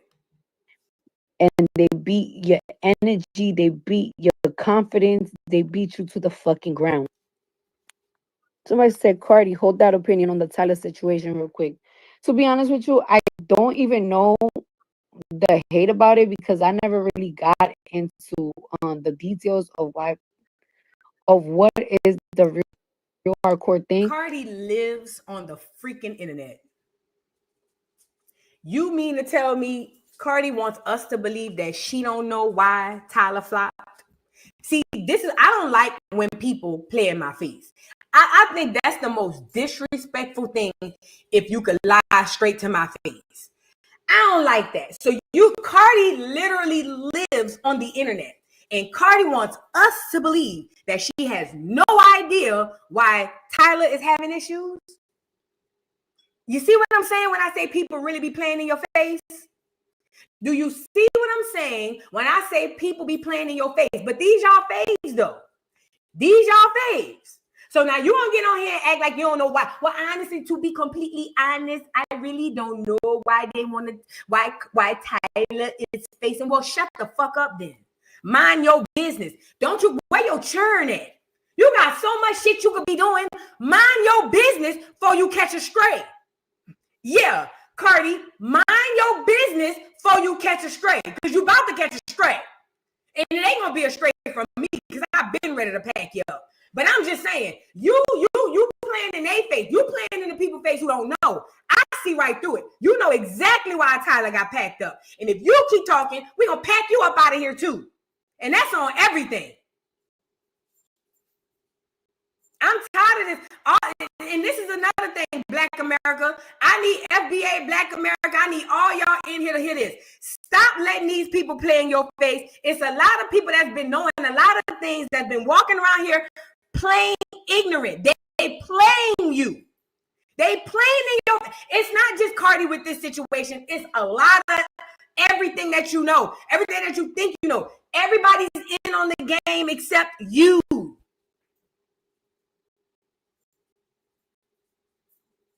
Y'all got to start getting hip to this stuff. Cardi is trying to do a Fat Joe on the low. See, she don't want to come out and say them FBA niggas is broke niggas. She don't want to come out and say it like that. So she's trying to come through an angle of celebrity. Oh, I just think people don't like celebrities no more. Well, we don't. We don't. We got to know y'all, and we realize y'all lame and a bitch. No, we don't like y'all at all. None of you. It's only like we can count on two hands the amount of celebrities we still like. For the most part, we don't like none of you niggas. Y'all fake. Don't come from the celebrity angle. You know what you want to say. Cardi trying to Fat Joe this shit. I'm telling you. Cardi trying to Fat. So she don't know what's going on with Tyla, I bet. Yet she got something to say about it. Think about that. Think about that. She got so much to say about it, but she have no clue why Tyla having an issue. I need y'all to put your thinking caps on. Use your brains. She has no idea, no earthly idea why Tyla is having issues, yet she has everything in the book to say. Make it make sense. She trying to Fat Joe this shit. And she gonna end up right there with Fat Joe. We don't have no use for you no more. We don't have nothing. You don't offer nothing to the community, no way. Fuck wrong with you. You don't even play Negro Christmas spirituals for Christmas. Them children be in the hollering Feliz Navidad for Christmas, bitch. Fuck wrong with you. You don't even play the Temptations on that Silent Night. Them children don't know what it feels like when that record hit. Ooh, ooh, ooh, ooh, ooh, ooh. They don't know what that feel like in the morning. And that man with that deep voice saying, "Was the night before Christmas," and all through the house. Them children don't know nothing about that. Every Christmas, Feliz Navidad. Feliz Navidad, Mexico grande, felicidad. Fuck that shit. We ready to pack you up anyway. Been ready to pack you up. What's up? Even the churn don't know nothing about the nigga side. Drop them churn off in Bankhead or something. Let's get back to Cardi so I can move on.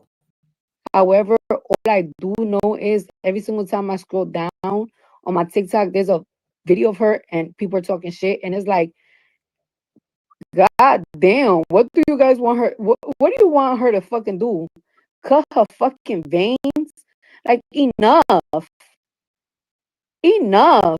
I speak or not, people are gonna talk shit. Who is Cardi? Who is Cardi? Somebody help me out in the chat.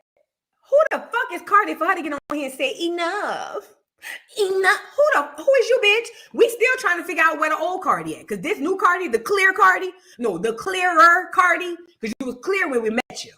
But the clearer Cardi, the Elvira looking one, bitch, who you think you is?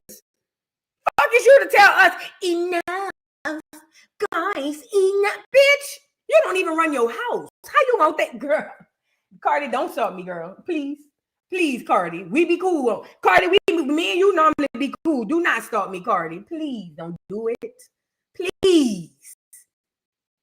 Please don't do it. Girl. Look at Tyla. People been dragging the shit out of Tyla. And it's like, the girl don't even fucking address or talk about nothing. Shut up. And Tyla look a mess. Whoever did that wig look a mess. And you look a mess. Listen, let me say this. Girl, people are picking sides, okay? At the end of the day, see, Cardi is smart. Cardi knows that we're not her only fan base. So even if we get mad at her, she might still have a little something. But for the most part, once we walk away from Cardi, she's done. She can go off and roll empanadas for the rest of her fucking life, all I care. But the point I'm making is like she is picking a side as a foreigner, as a guest in hip hop, as a foreigner coming in, extracting the wealth from it. Tyla identifies with a Tyla. And that bothers her that we pack Tyla up, because in Cardi's mind, I'm pretty positive she's saying, if they could pack Tyla up, girl, they could pack me up. They could pack Nikki up. They could pack any of us up, and we can. See, that's the whole point. That's the awakening that we FBA have come to. See, we starting to understand our internal power. We are starting to understand who we are. And with that identity comes the understanding of power. And see, we are starting to realize that if we are strategic, we can utilize said power to pack a lot of you bitches up out of here. And what we decided was, now that we realize we can do it, we can strategize and get together and just zip up our purse strings, that we have started to zip up a lot of purse strings all across the globe. And see, this is an issue for a bitch like Barty, who about to flop. They're all foreigners in hip hop to extract your wealth. Nicki ain't no different from a Cardi. Cardi ain't no different from a Tyla. All three of them are foreigners inside the culture. I don't care how great of an artist these people are. I don't care if they're great or bad. The point I'm making is these are all three foreigners who came inside of our culture, extracted millions of dollars, created generational wealth for their children. Meanwhile, Rihanna too, and Rihanna too. Rihanna in there too. Meanwhile, we have nothing. Now, this is the thing. Us being who we are, we're not even mad about that. Come on in, eat. But the problem I'm starting to have is you bitches been eating so good so long that y'all starting to feel like y'all are obligated to a plate. When bitch, we offered you a plate, but we don't have to feed you. See, that's the big issue. That's the issue the foreigners are having. See, we don't mind offering a plate. That's one of our downfalls, if you ask me. But we don't mind offering up plates. Oh yeah, come on in, girl, eat. But y'all get to eating so long and y'all get so fat, y'all start to feel like y'all get obligated to the food. And that's where we start to part ways. Because then it goes from a kind gesture to now we feeling like you feel like you owe this.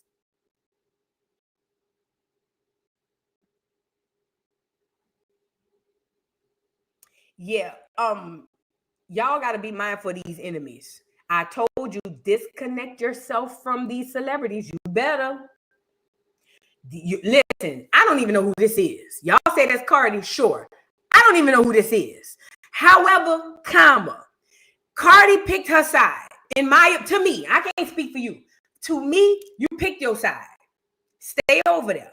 But I hadn't bought nothing from Cardi since, girl, I don't even know. I hadn't streamed nothing from Cardi since Up. I think Up is the last thing I streamed from Cardi. So I don't know. Thank you, Goddess Jamila. Yes, we had 50K. Shout out to us, y'all. And another thing, too, we got to get back connected spiritually, y'all. We got to tap in. Please tap into your spirituality. Make sure y'all are out there grounding. Make sure you guys are tapping in. That is the key. In. We've been taught to do everything outward. We got to go back in. We need to tap back in. In. All right, let's move on. Now, this is the final straw. Not the final straw, but this is the last topic. So remember we were talking about Umar, girl? Hold on. So remember Umar, Dr. Umar has come out recently and has told us that he ain't got no money. He said he broke. Hold on, let me see.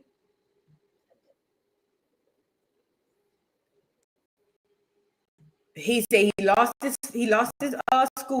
He's finally come out. Now, shout out to Lennon Honor. Is that his name? He had already broke this, and another channel had already broke that. He was about to lose the school. They had already broke it. But Umar had came out recently. I guess he had to come clean because they had got the doggone paperwork from the door saying that basically the city was going to auction his property. This is what's happening. Let's back it up so you can understand. So with Umar bought these two schools. He raised all this money for these schools. And with these schools, he was supposed to do, I think it started off as an all-boys academy or something like that. But long story short, he does these schools, but he never occupies the schools. Now, from what I'm hearing, and this is, y'all can correct me in the chat. I heard they messing with the stream. Thank you, Ange. Thank you. They've been doing that all stream. We almost done. I'm sorry. So look, I heard that Umar had to come out here and tell us what was going on because we was gonna find out anyway. Now that's where I was going. So I heard that he bought like blighted properties. Like basically what they're saying is Umar bought these properties that were supposed to be bought up to code and bought up to fixture and then occupied. That was part of the deal of him buying the properties. Umar never did that. As a matter of fact, he did just enough to say he had a school, but not enough to basically get it up to where he needed to be per the city. So from what they're saying is the city had been reaching out to Umar, saying, Umar, baby, you need to pay this money, get this stuff up to code, blah, blah, blah, blah. And according to the Umar's ex-girlfriend, he was ignoring this stuff. But before we get into that, Umar comes out and he has to come clean after he came out begging for money. He's still begging for money, but he had to come back and say, you know what? I lost the school. And he had to come clean. Now, according to Umar, he's going to placate on our emotions and say, well, I lost the school because it's black men trying to get a business and the white man, they just want to keep me down. You know how niggas do, them hotep niggas do. Let's get into a little bit of Umar telling y'all about how he lost the school. even though we know he ain't never hardly had that mug. Of both of our schools, informing me that if we don't pay the past due vacant property registration fees and outstanding utilities by the 25th of Black August, they will sell our campus. Brothers and sisters, can I ask you a question? Why were we not notified that they were going to try to sell our campus? Now, mind you, Umar is telling us that he was never notified. I told you guys that's not true. See, even in eminent domain, and remind you, this is another thing too for all those who don't understand this about eminent domain. Even when they do eminent domain is where the government comes in and say, hey, we need to take this land from you. And they typically have to take it for something that's going to be for the betterment of the community. So it could be for like a railroad or a highway or something like that, right? Even with eminent domain, they have to give you notices. They don't just start bulldozing your house down one day. You see what I'm saying? And they give you money. They will relocate you or they will compensate you in eminent domain. Umar wants us to believe that randomly one day he goes to log into his account to help loan somebody some money, and then boom, out of the blue, all of a sudden his accounts are frozen. They did an investigation, and then they frozen, and now they done took the money, and now all of a sudden he needs, according to him, $40,000. But we saw yesterday it was $76,000 that he owes for both buildings. The problem with Umar is, first of all, he's a horrible business person. Horrible. Matter of fact, he's not a business owner. He's a worker. He's not an owner. He's not a manager. He's more of a manager. Not gonna say a manager. He's a worker, not an owner. Some people just don't have it. He don't have it. Okay. However, Umar did everything wrong. And people are asking, what in the hell did he do with all this money? Now, according to the article I read you guys yesterday, they said they accounted for at least $1.6 million. Umar been doggone collecting since 10 years plus ago. But he wants us to believe that they never gave him a notice, and one day randomly they just put this note on the door, and that's how he losing the school. Y'all gotta start using your brains. Brothers and sisters, why are they trying to sell our campus at the very moment that our accounts are frozen? Brothers and sisters, is it a coincidence? Is it a coincidence? Is it a coincidence that the city of Wilmington is trying to sell properties that we own and have been working on continuously behind our backs? They were going to sell our schools behind our No, they backs. were not. And also, too, they don't just give you one notice. See, that's another thing. He's making it seem like, oh, they just sent one little raggedy notice. No, baby. They send more than one notice. The sheriff will knock on your door at least 3, 4, 5, 6 times before he say it. But even every time it's documented, and they have a copy of every doggone notice they leave on your door. Every single one. Umar think we slow. Umar, but listen, when you really think about it, listen. To the demographic of women that he reaches, they don't know that. And this is no shade. To the demographic of women that he touches, his support group, a lot of them do not know that. A lot of them don't know anything about anything, okay? So that's how he's able to get that off. And when he makes these videos asking for donations and all that stuff, he's not talking to us. He's talking to them. The ones he's always been taking advantage of, those are the people he's talking to. Umar does not care if he embarrasses himself on this live and beg for money to everybody. He don't give a damn about what we think. As long as those people who he's been taking advantage of continues to send him money, that's all that matters. We could drag Umar to the cows come home. All Umar care about is that demographic of women who literally don't know and genuinely want to help. And that right there makes him a predator. That makes him a predator, in my opinion. They didn't even tell us that they were going to try to sell our schools. We received no notice in the mail. We received no notice by email. We received no phone calls at all that they were going to try to sell our schools. Instead, they put a notice on the door handle. Somebody stole one set of notifications and sent it to the YouTubian struggle streamers. Somebody stole the Frederick Douglass High School paperwork off the front door and sent it to the struggle streamers. But luckily for us, Sister Ra Ebony was able to get the paperwork off the Marcus Garvey School before the haters stole that paperwork. I believe, brothers and sisters. Is it me or is all of the conscious, all them niggas that came out that Sinetta camp, all them niggas had a rise, not all of them, but the ones, the main ones. Y'all know who they is. Them niggas had a rise to stardom, but them niggas had a hard fall, huh?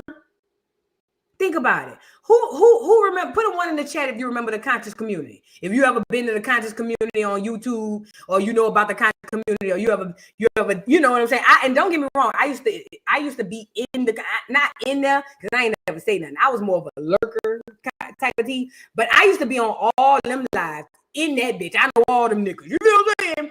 But I'm noticing Sinetta produced a lot of high profile niggas that had real high inclines, but real hard falls, huh?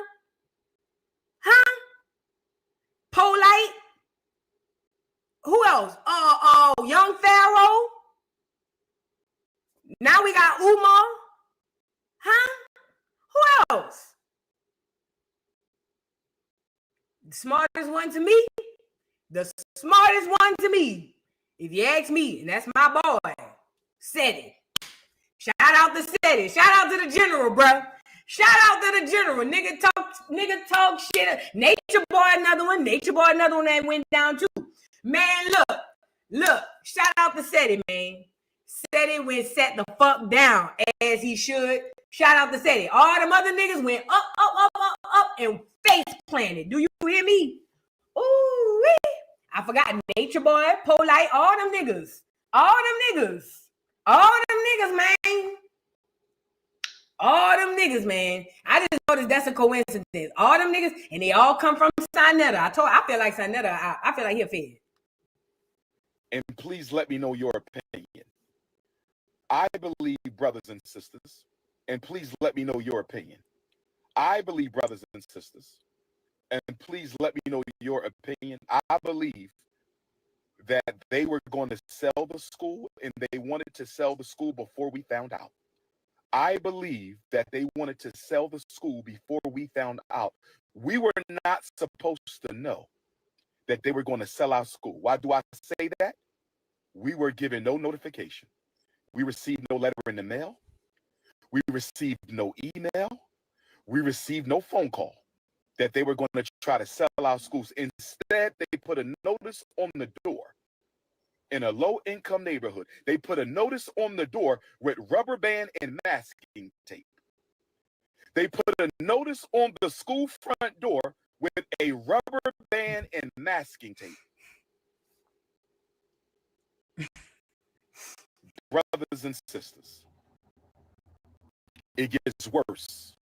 Back in April, when I found out about the overdue vacant property registration fees, I had asked the city of Wilmington if they could retroactively apply our nonprofit waiver. Pause. Now I want to break this down.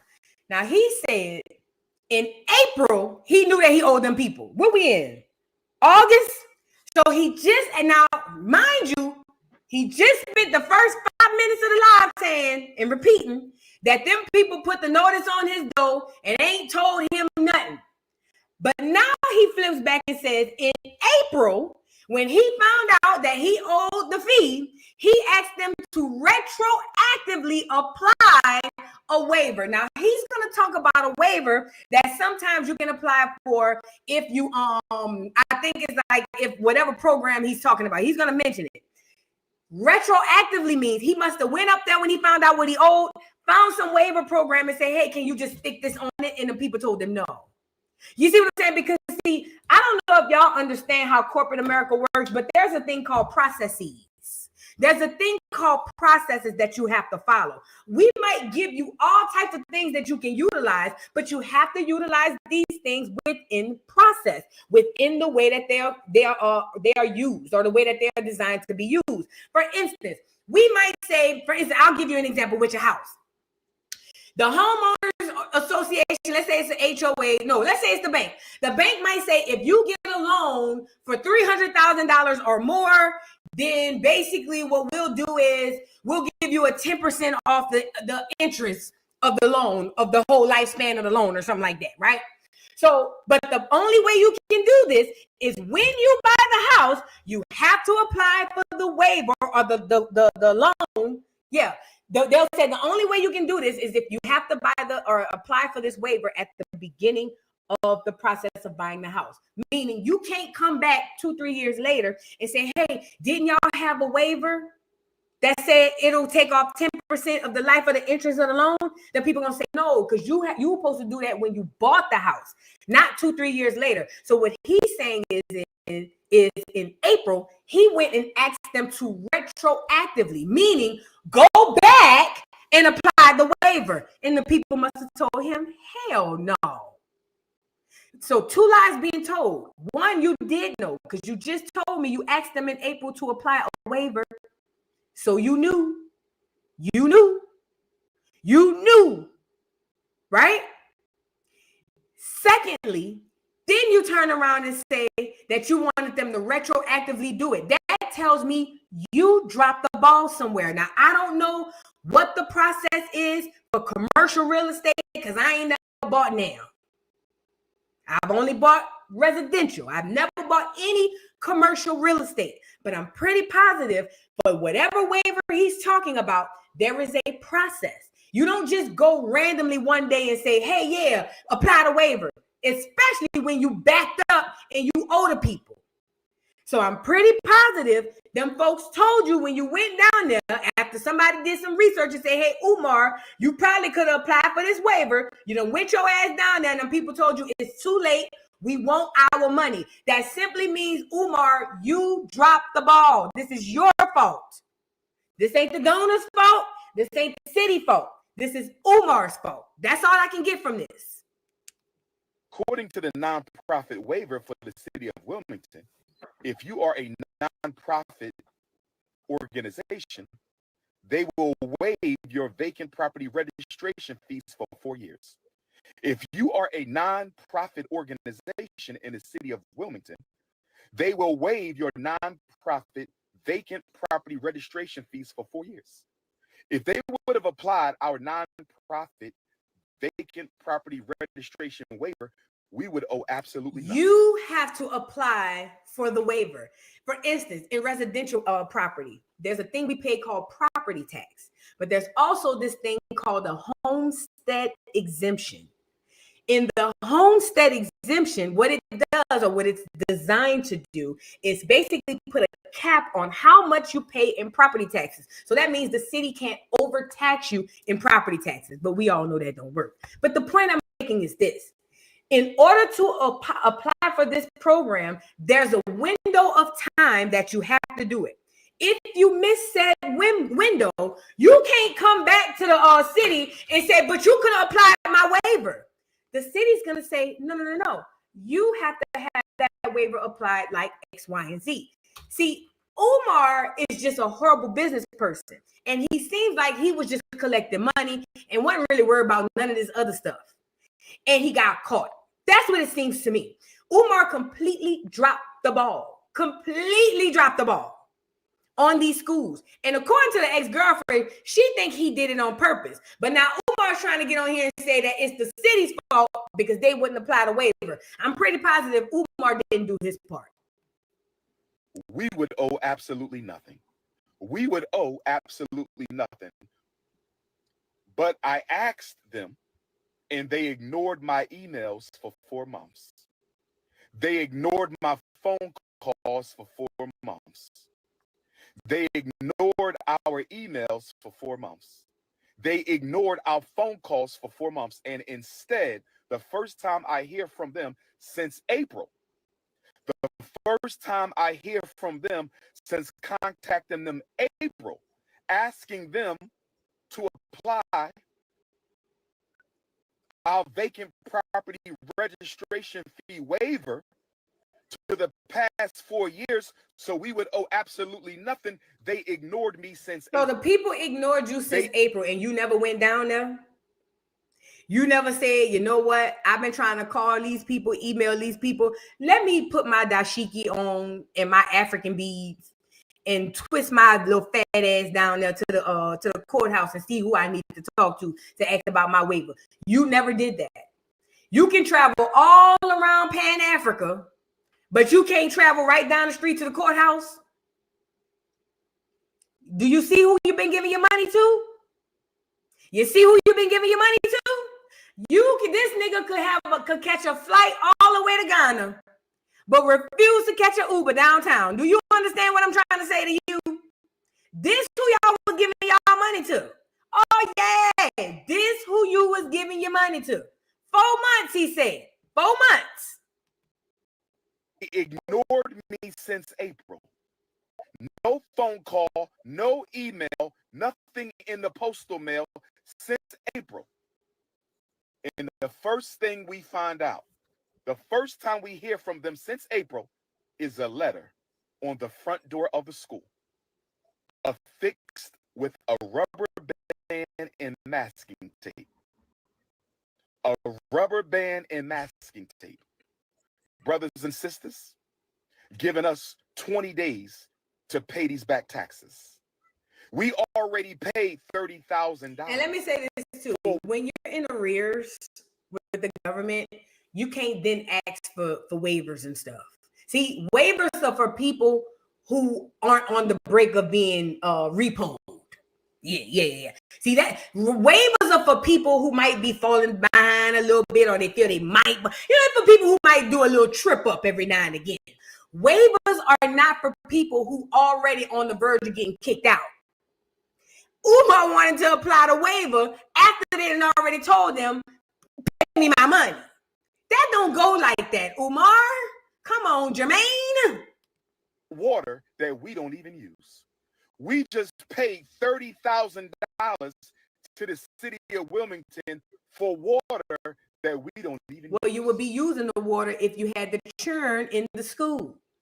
You would be using the water if you had the churn in the school.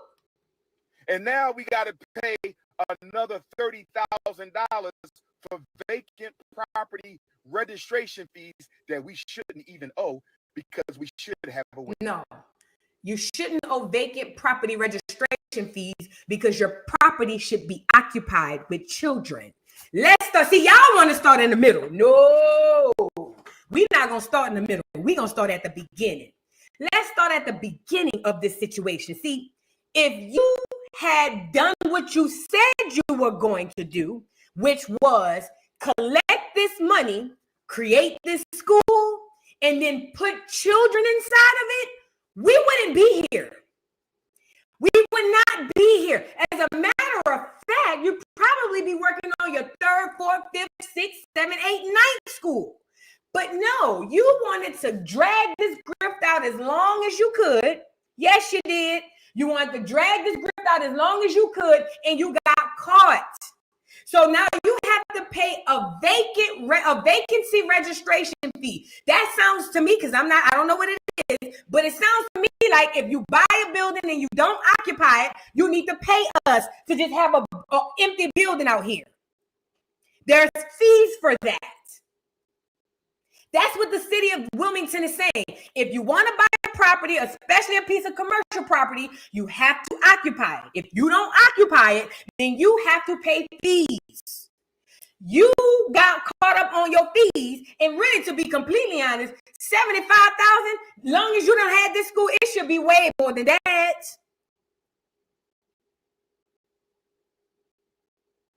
You can't start in the middle and say if they would have applied my waiver, we wouldn't be here and I wouldn't owe them nothing. No, if you had done what you said you were going to do and occupied the school with students, we wouldn't even be having you on this live right now talking about this. But when you do bad things come back to you, Jermaine.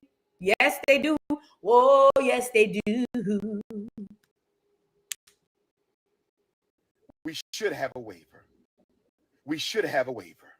And it gets worse, brothers and sisters. It gets worse because they are raising the vacant property registration fee. They are raising the vacant property registration fee this fall from $5,000 a year to $12,000 a year. I'm going to say it again. They are raising the vacant property registration fee this fall from $5,000 a year to $12,000 a year. Brothers and sisters, I want y'all to get ready for a protest. I wish you niggas would. I want all FDMG donors and supporters to get ready for I wish y'all would. We may have to march on I City wish Hall, you brothers and would. sisters. We may have to march on City Hall because of the racism. I'm going to call it what it is, racism. Discriminatory treatment.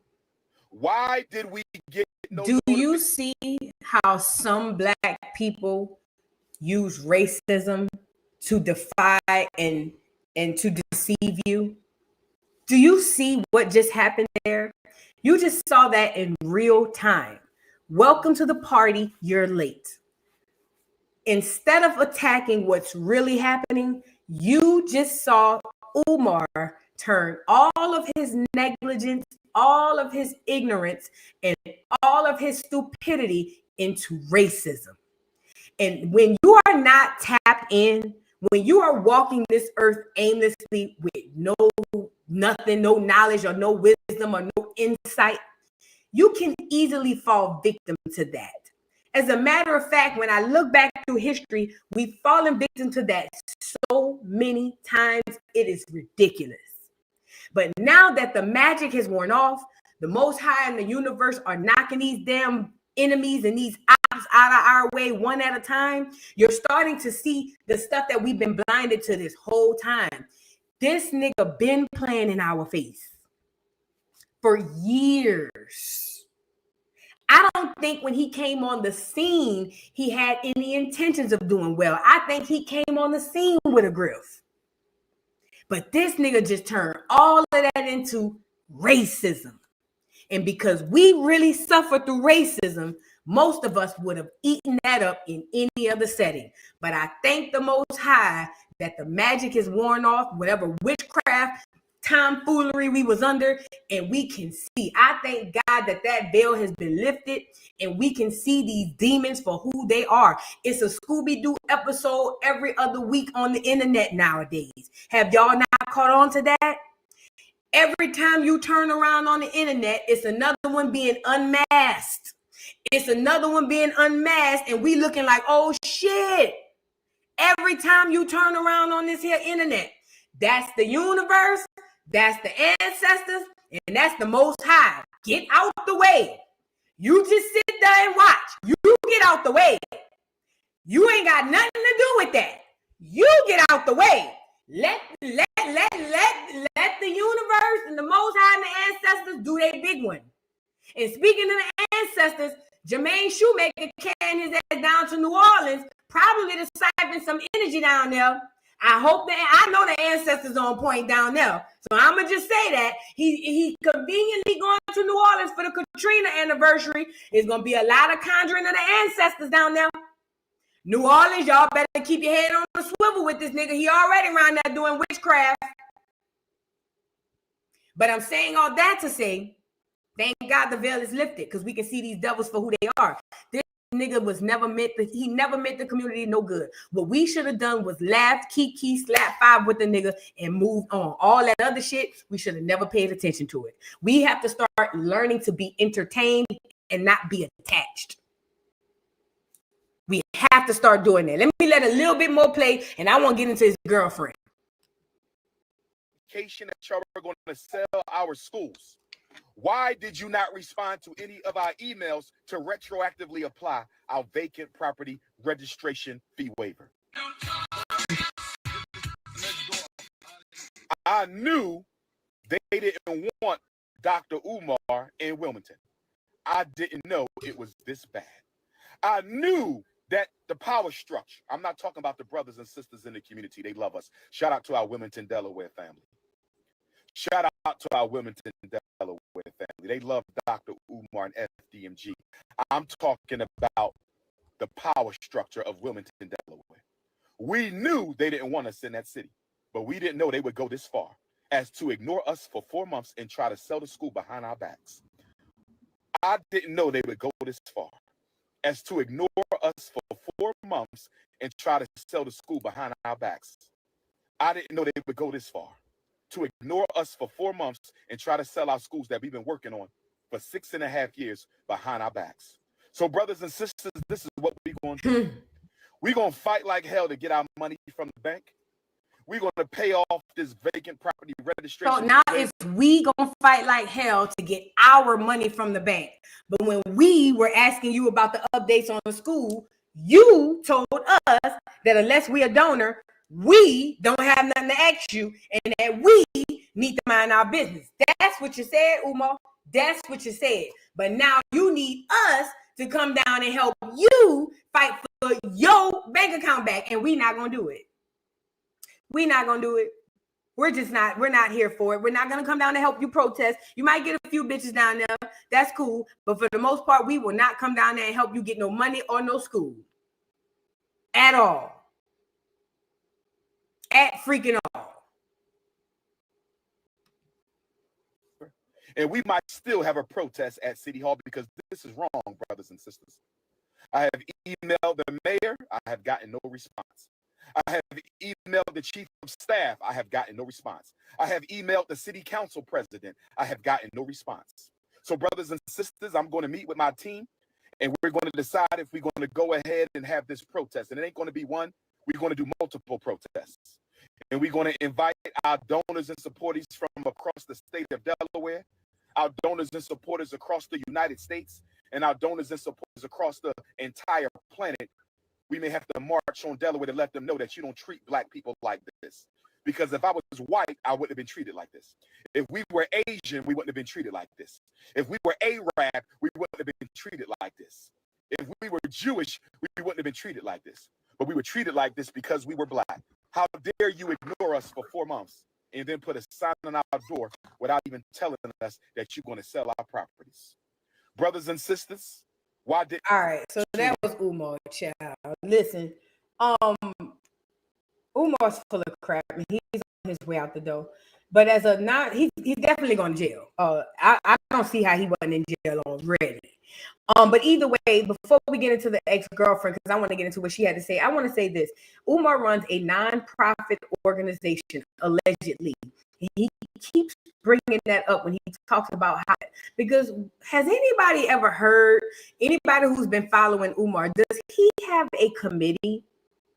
Does he have a committee that governs this nonprofit? What do I mean by that? Like, there's supposed to be a set committee on nonprofit organizations that oversee the organization. They oversee the nonprofit. So it should be a president, a vice president, a treasurer, a secretary, board of directors, stuff like that. Does he have that?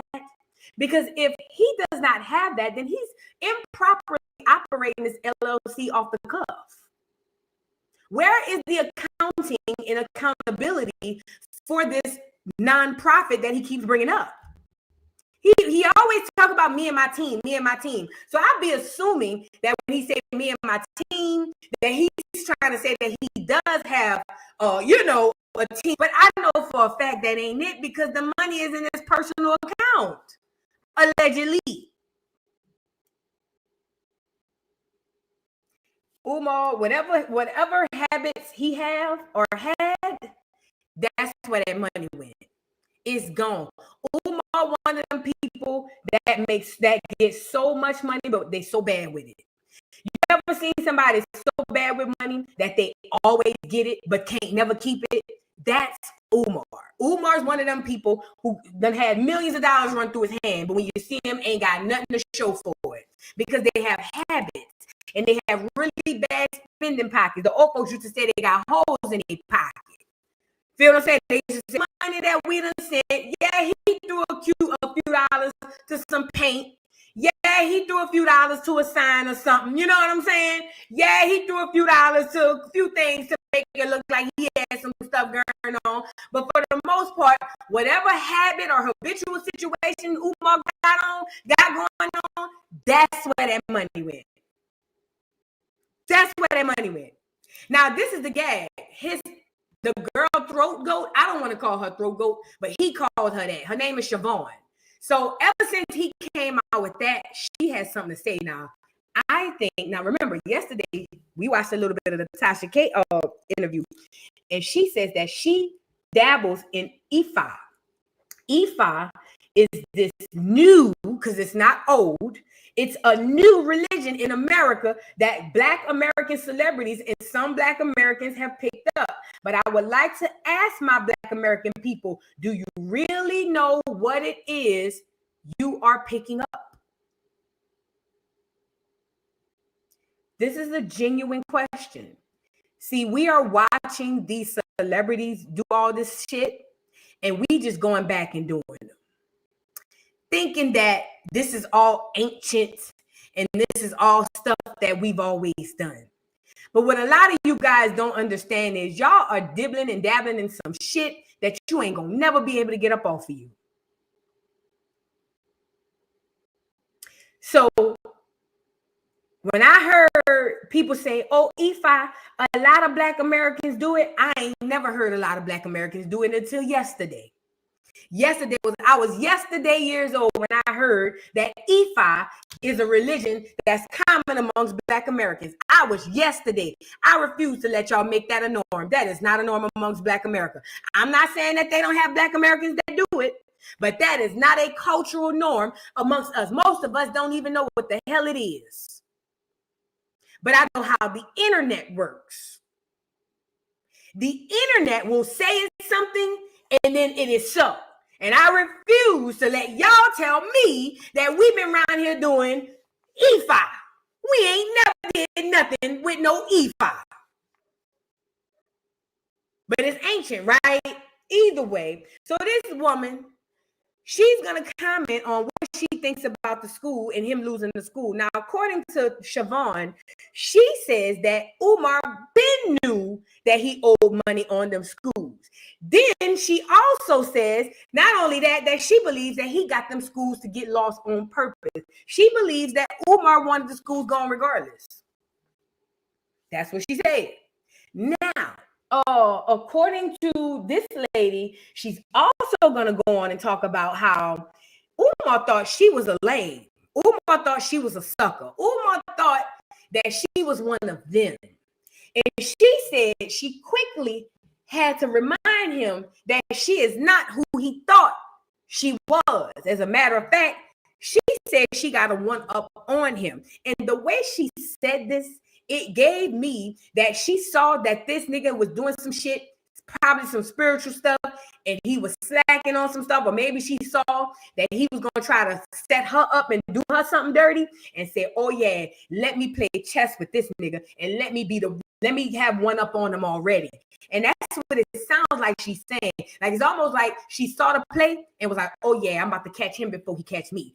So what she's implying or inferring is that when Umar came out here and called her throat goat and doxed her, he basically was, in my opinion, this is what I got from it. I got from it that he was sparking the start of his own spell against him. Now, I could be preaching. She said she's gonna go live and talk more about it, but y'all gotta hear what this lady said. There's some deep shit going on around here with Umar. Y'all taking that priest of Pan-African bullshit. Umar got some deep shit going on. Also, she's also going to talk about how he needs to be mindful of when, not if, the women is going to come out and talk about all of the sexual abuse allegedly. Girl, it was a lie. Y'all get the likes up on the video. Check it out. I guess I'll speak to it. What do I feel about New Jersey? I don't feel no way about New Jersey. I feel like this man is speaking death into his situation. He's been doing that for a while. He hasn't caught on that he's not favored. I am. Listen to what she's saying. Listen to what she said. He's been doing that for a while. He hasn't caught on that he's not favored. I am. She says he's been doing a whole lot of bullshit, but he has not caught on that he's not favored. I am. This is what the lady said. Come on, Siobhan, we cooking. We cooking with Siobhan. Let's go. Ever since I came out, his shit's been crumbling. It ain't no coincidence. Ever since I came out, his shit been crumbling. It ain't no coincidence. It ain't no coincidence. Evil is not going to prevail in this. It can't. He's saying that this is his mission. He's on his path. People have been put on your path to help you with this. If it was to be, you have fucked over every last one, including the councilwoman that reached out to your ass for 3 different times. That was your point of contact. You sat up there, everything cross cancels out. You sat up there in the car and he said that he been sending emails and this and that. Okay, but the point of contact reached out to him. You heard that? So she said a city councilwoman reached out to Umar. She said, regardless of him sitting in the car telling you he reached out to them for 4 months, she's saying that a city councilwoman reached out to Umar. To him. And he snubbed it 3 times. This is the person that could have issued a stay on the auction with the buildings to get them paid or whatever needs to be paid. You could have also gotten a little bit more time and maybe even some help with bringing down the balance that you had you reached out to the tax assessor's office, wherever. You could have got a lot of stuff done. And that's only 2 off the top of my head. And then the time that you did have to work, you brought this to your people right up to the last minute. You didn't want to save them buildings. Not even calling Wilmington. They told y'all to do it. We lost y'all money. Go get it. She's making a point. Listen to what she's saying. He's had 2. He had a councilwoman, and I believe it's another person who was able to issue a stay on the property, meaning it would have froze them trying to repo it, and basically it would have given him an opportunity to try to catch up or whatever it was he needed to do. She said there were 2 opportunities that he had. He ignored them. He didn't want nothing to do with it. I think the school grift probably started getting to be a lot on him. I think he was just done with it and ready to move on. I don't know. Maybe he wanted to rid himself of it. But according to her, she's saying that boy had every ample opportunity to stay at them schools. He didn't want to do it. Go get it. We're going to play on Siobhan's phone. That's diabolical. Well, and not as bad as this. He berated all of them black people for buying, spending their money, how they spend their money. And so some of you sent him your money. And then he turned around and bought the same shit he told you not to buy. It's in his house. Don't spend your money. Send your money to me so I can spend it. You got no proof. Y'all, the man is swear, and I'm not going to lie to you. But that man ain't gave y'all no proof even for the present day stuff. Y'all have no proof. You just got to take what he says and you can clearly tell he's lying. He's not one of those people that can tell when other people can tell he's lying. He's a terrible liar. He like want to just tell lies and be like, oh, okay, you lying. He's not the man that could be in there teaching. He won't even get a job. He don't have no money invested in it. It was all y'all money. He started posting up love letters to himself on IG. That's a kick to the gut. There's a lot of babies' milk snatched out of their mouth. A lot. It's a special place for him. I'm telling you. It's a special hot place. You know, Umar is the same as the preacher. You do know that, right? He has the exact same characteristics. The only difference between Dr. Umar and a pastor is the message. One's telling you about Jesus and the other one's telling you about Africa. That's literally the only thing that sets Umar apart from these mega pastors. He was just like a traveling black Pan-African mega pastor. You know what I'm saying? Like, he deliberately misled the people and took their money. Deliberately. This nigga's a demon. Like the pastors be. And then you just keep going with it. Keep going with it. You know, at some point, you got to wake up. I really think he let them buildings go on purpose. That's what it sounds like.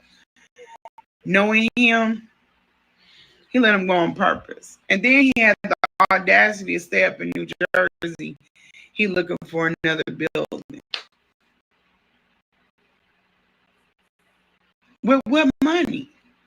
And if you got money, why can't you put it on what you owe and save these buildings? There's this phantom check that's held up.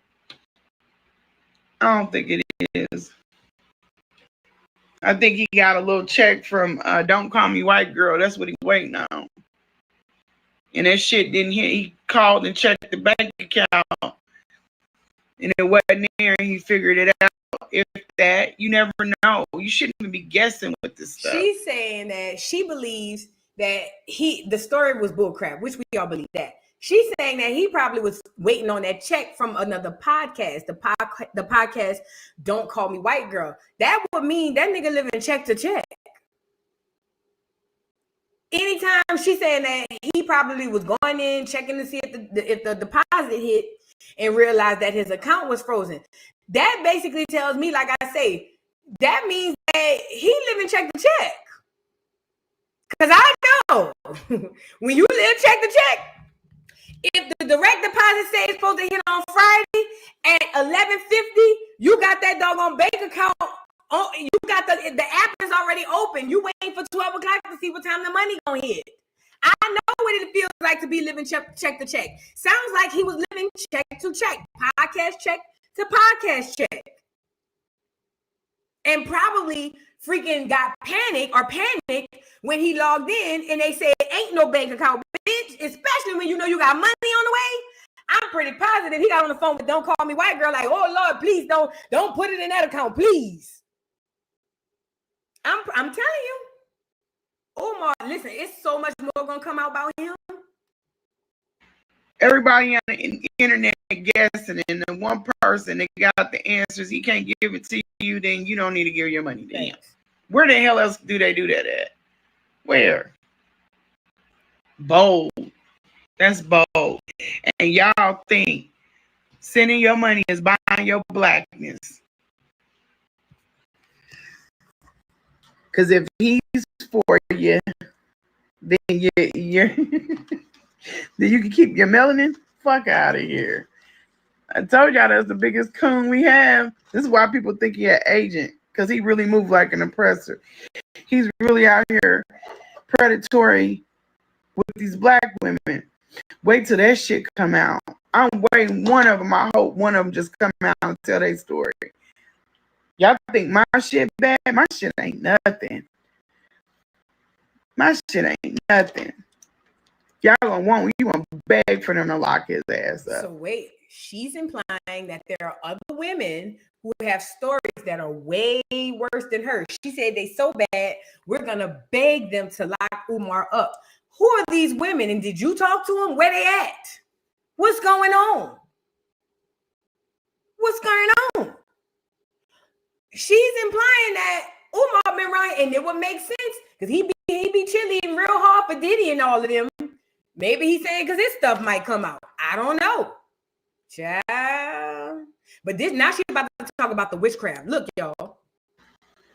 Let him tell a story about his childhood. I ain't talking about the watered down one. I'm talking about the serious one. Tell him how you got all them degrees. Tell us. You can't open up this school, but you can grab all them degrees. You can see that through, right? Pecan would tell a different story. Millersville would tell a different story. He's a con. He's a con. And the reason why he don't like me and I don't like him is because I don't con people. I don't con people. I have a very good heart. I don't go in spaces to take advantage of people because I wasn't raised in struggle and strife. But he is. But we do turn into the same monster on some things. Hold on. Did y'all hear that? She says, I don't go into rooms to take advantage of people because I wasn't raised in struggle and strife. She said he was. So so what she's saying is that's why he took advantage of y'all, because that's how he was raised. She said, but now we are like on some things. And this is where my ears started perking. I said, well, girl, what y'all are like on? He is. But we do turn into the same monster on some things. He thought he was going to get me, and I got his ass. I put him in a trick bag. So y'all be focused on the wrong shit. Y'all thought that this man was super duper intelligent. He's as dumb as a box of rocks. He can't see himself out of this mess. He couldn't see himself out of a fucking crayon box. And y'all steadily handing over money because you feel like that's you getting black excellence. I think not. I think not. Everything that he's done told us to do, he hasn't been able to do himself. Has no interest in it. He's no different than a preacher man. If anything, he's worse. Y'all better wake up and get this bullshit out of your head. And I told y'all, if you look at this as scorn and bitter, you're going to miss a whole lot. Now, that's a key part. She's saying if you look at this as being scorned and bitter, you're going to miss a lot.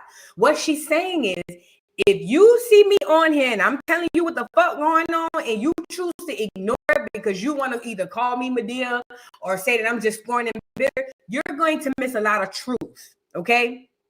That's what she's saying, and it makes sense because we live in a society now where if we don't like the person, we close our ears. Or if we like the person, we open our ears. What she's saying is, y'all need to pay attention to what's about to come out about this nigga. Okay? If you in your feelings, worried about how she look, or worried about the bull crap, you're going to miss it. Okay? That's very important. A whole lot.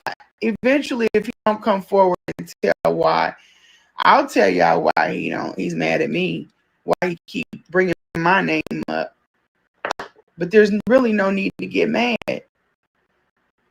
I got your ass before you could get me. What does that mean? What does that mean? So she just said, don't get mad. I got your ass before you can get me. Now, pause. We're not going to sit up here and act like she mean. I don't think she physically did anything to Umar. Duh. But what does she mean? She kind of spoke in code, but left enough to speculate. But somebody said she contacted the FBI. I don't know. Let's listen more. And I ain't hacking the shit. Because, baby, that ain't my speed. I've never had to steal or take anything from anybody. And damn sure not the brokest person person I know. He's mad because, like I said, we the same animal, but I got his ass before he got me. What the? Like she said before, I got him before he got me. He's mad because we the same animal, but I got him before he got me. Wait a minute. Because now we both know they be dibbling and dabbling into the witchcraft. I don't know. Now listen, I believe when Umar came out here and called her throat goat and doxed her and put her name out there, I believe he sparked his own demise. I believe that was the match that sparked his own demise. The demise was already coming. But I believe that was the straw to break the camel's back. You see what I'm saying? Hold on, because it was the last part. I'm gonna let her finish out. Because the last 20 seconds of the video, I was like, bitch, what? He had a mark. Hold on, let me back up. I know. He's mad because, like I said, we the same animal, but I got his ass before he got me. He thought he had a mark, but I had the shot and I took it. Now pause. Pause, y'all. I need help.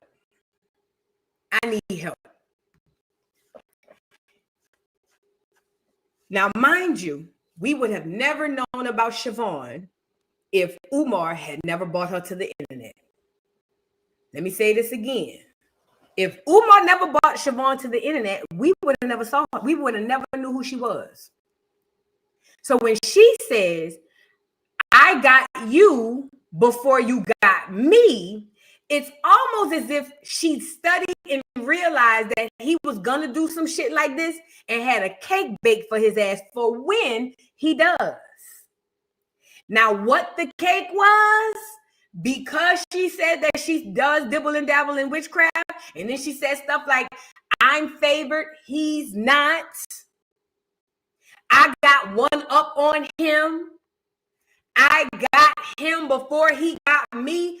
I'm over here saying, and oh, mind you, too, it made me think about when she was talking about how he was doing his spell work. Remember when she said that they had fly tapes all hanging out the house, and she spoke about how the flies was there. She was like, because he wasn't properly cleaning the area where he was doing his spells.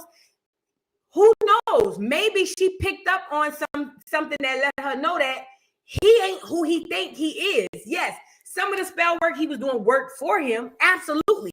But sometimes, especially if you are not the person who you portraying out to be, it can backfire. And maybe, just maybe, she caught on to that and started baking a cake for that nigga.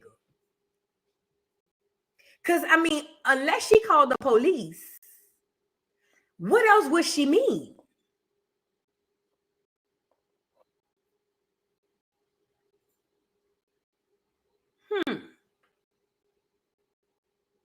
Yeah, she said something about a trick bag. She sure did. And this is the thing. I could be, and I was thinking this too, T, because I could be over exaggerating. I could just be putting 20 on 10. But when she said I'm favored and you not, I was thinking her ancestors got her covered. That's what I was thinking. She's covered. That's what I was thinking. That was literally my first thought. Oh, okay. Her ancestors got her covered. Basically, they fighting spiritually on her behalf. They say bag of tricks refer to spell word, girl. I don't know. Hold on, let me hear it one more time. What did the girl say, girl? He hasn't been able to do himself. Hold on. Has no interest. I wasn't raised in struggle and strife, but he is. But we do turn into the same monster on some things. He thought he was going to get me, and I got his ass. I put him in a trick bag. So y'all be focused on the wrong shit. My girl talking tough, huh? Y'all thought that this man was super duper intelligent. He's as dumb as a box of rocks. He can't see himself out of this mess. He couldn't see himself out of a fucking crayon box. Ooh. And y'all steadily handing over money because you feel like that's you getting black excellence. I think not. I think not. Everything that he's done told us to do, he hasn't been able to do himself. Has no interest in it. He's no different than the preacher man. If anything, he's worse. Somebody said maybe she reversed his spells. And you know why I think that makes sense? Because even when she looked in the camera and said, and y'all still giving him y'all money, it's almost as if she was disgusted at the people because she's doing her part, but the people still falling for the okie doke. You see what I'm saying? That's when she said that, she was like, and y'all still giving him y'all money. It was almost like I'm doing my part, but it's a bunch of stupid mother pluckers on the outside that's counteracting it because you see what I'm saying? That's what it's getting. That's what it's getting. I don't know. Because I remember she said that part. Ooh-wee, girl. And listen, if he has her in his home where his altar is and he leaves, I didn't even know your altar was supposed to be exposed. I don't know about altar work, but from what I heard, they say the altar not supposed to be exposed. But you had her in the place where where you have your altar and you do your sacrifices and then you leave. That lady has free reign to do whatever the hell she want to do. You see what I'm saying? Child, she ain't playing. Y'all better wake up. Get this bullshit out of your head. And I told y'all, if you look at this as scorn and bitter, you're going to miss a whole lot. A whole lot. Eventually, if he don't come forward and tell why, I'll tell y'all why he's mad at me. Why he keep bringing my name up. Why y'all think the real reason he mad? Because she said if he don't tell you why he really mad, I'll come out and tell you. Why y'all think he really mad? What y'all think done happened? And I don't think it got nothing to do with the mama. Mm-hmm. Really no need to get mad. I got your ass before you could get me. And I ain't hacking the shit. Because, baby, that ain't my speed. I've never had to steal or take anything from anybody. And is it me or is her demeanor different? Like, I saw her on Tasha K, and she was just like, yeah, blah, blah, blah, blah. She's more subtle, but direct in this tone that she has. You see what I'm saying? It's almost like this tone that she's speaking in. Yeah, Carmen, she's smug now. Yeah, Carmen. It's almost like I told you stop playing. You know what I mean? You know the energy I'm talking about. I'm sensing it. I'm sensing it. Even the way she speaks, it's more like deliberate, more calculated, more very calm, but more deliberate, more calculated, more confident. You know what I'm saying? Not that she wasn't confident before, but the way she coming off on this one here is giving me a different, like, now you about to see the real me. Like, y'all saw the Medea wig. Y'all call me Medea cool. Y'all can think that shit if you want. Now you about to see what the fuck. That's what I'm getting. That's what I'm getting. JJ said because she's speaking in spiritual code. Oh my God. Jesus Christ. I'm sure not the brokest person I know. He's mad. Because, like I said, we the same animal, but I got his ass before he got me. He thought he had a mark. But I had the shot and I took it.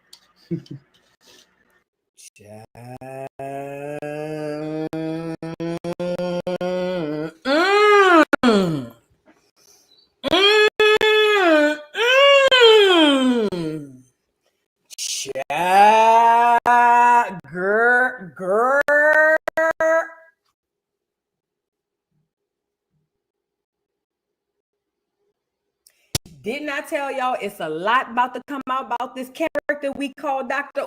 Umar?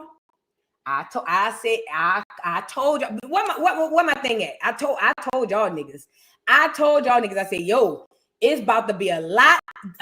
Listen, Cat already said all lies gonna be exposed. We already know that. But I told y'all it's gonna be some real deep stuff coming out about that Umar. I told y'all niggas.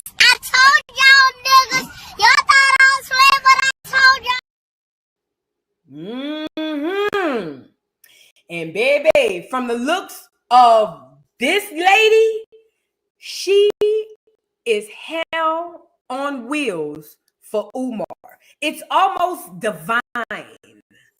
It's almost like she's right where she's supposed to be in the right time. She is the David in the Goliath and the David and Goliath story. She's right where she's supposed to be. That's the energy I'm getting. It's the energy I'm getting off of this is this was ordained. This was already written. This right here was already written. This was written before he even thought about conscious anything. This right here was already written. This was already it was already written down, ink stamped, and ready to go. We were just waiting on time.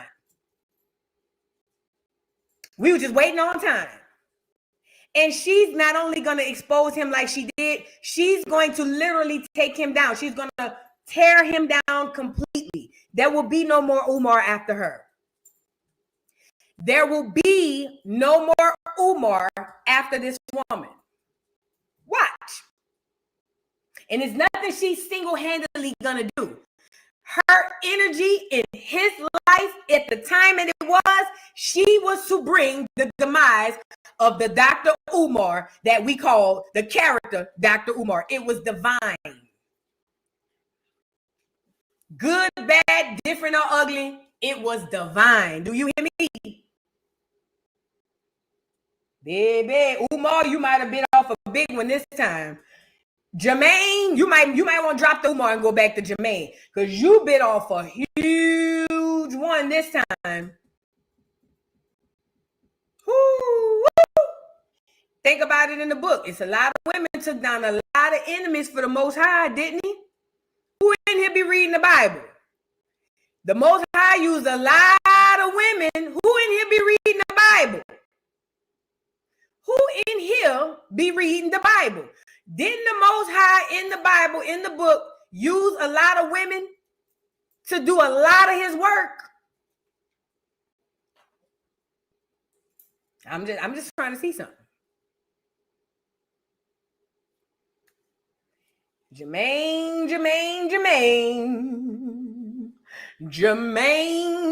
this ain't looking good for you, bro. All I know is this. I took from that there's some spiritual warfare going on here. This is bigger than the school, baby. This right here, this is some spiritual warfare happening for the betterment of us. Okay?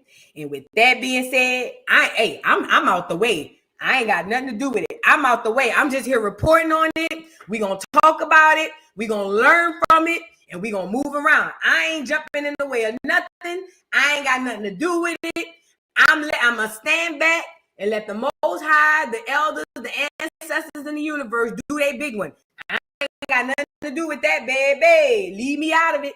Leave me out of it. That girl said by the time the women come out, y'all going to be begging to have Umar locked up. That tells me everything I need to know. That tells me everything I need to know, honey. Baby, girl, I told y'all, just stay out the way. Listen to me. All you have to do, the universe is doing its part. The Most High doing its part. Your ancestors are doing their part. You just have to do your part. And a lot of your part is getting out the way. If you try to get in the way, I'm telling you now, it is not going to work out in your favor. It's not going to work out in your favor at all. Okay? Love Wisdom, thank you for being a member for 8 months. Says, we're not paying Elvira no attention. Oh, low pan looking heifer. It's exactly. Cardi better go sit down somewhere. Thank y'all. Y'all get the likes up on the video. 9 Capone, thank you for the super chat. Says, celebrities make people not like them. The mystery of them used to be great. Right. They do anything for attention and then turn around and tell us to give them privacy and to stay out of their business. And that's what I'm saying. See, when we had that air of mystery around celebrity, it was fun. It was dope. We wanted to see them. Nobody literally runs to see Cardi. We are overly saturated with Cardi. As a matter of fact, we have Cardi fatigue. We got Cardi fatigue. Nicki too. We tired of all of them. I'm tired of Beyonce, and I ain't been to one concert. It's too much. It's just too much. But thank you, Nine. Jay Grizzly, thank you for the super chat. Says 15 years of donations, estimated $1.6 million, and not even a 1-week summer camp for Black boys, or no positive testimonies from kids and parents. And this is the thing, because he's preying on single Black women, single poor Black women. And that's why they're not going to think that far ahead. Now, I do know the Ziax Institute, they have Black brothers who have real schools that are doing well. They got the Ziax Institute. I've heard that a million times. I think, what's the boy named? Q Butter. He has a school, I think, in New York. They say he opened other locations. There's another brother out here in Georgia who has a school that he started from scratch. He said he started out his grandmother's house or his mom's house or something like that. They have people out here doing it, bro. These are the people we need to be talking about. These are the people we need to be highlighting. We have the people here. It's just that we got caught up in the entertainment piece of it with Umar. We got caught up with Black Queens Forever, who got real boots on the ground. Speaking of boots on the ground, what if we not conjured up, but what if we called down the aliens when we did the boots on the ground? I was thinking that the other day. I don't know why that came to my head. It was just random. But I was like, what if when we were doing that boots on the ground thing, we conjured up the aliens? Ooh. I just thought about it. Didn't Carnival ban boots on the ground? Don't we believe that the aliens are in the ocean?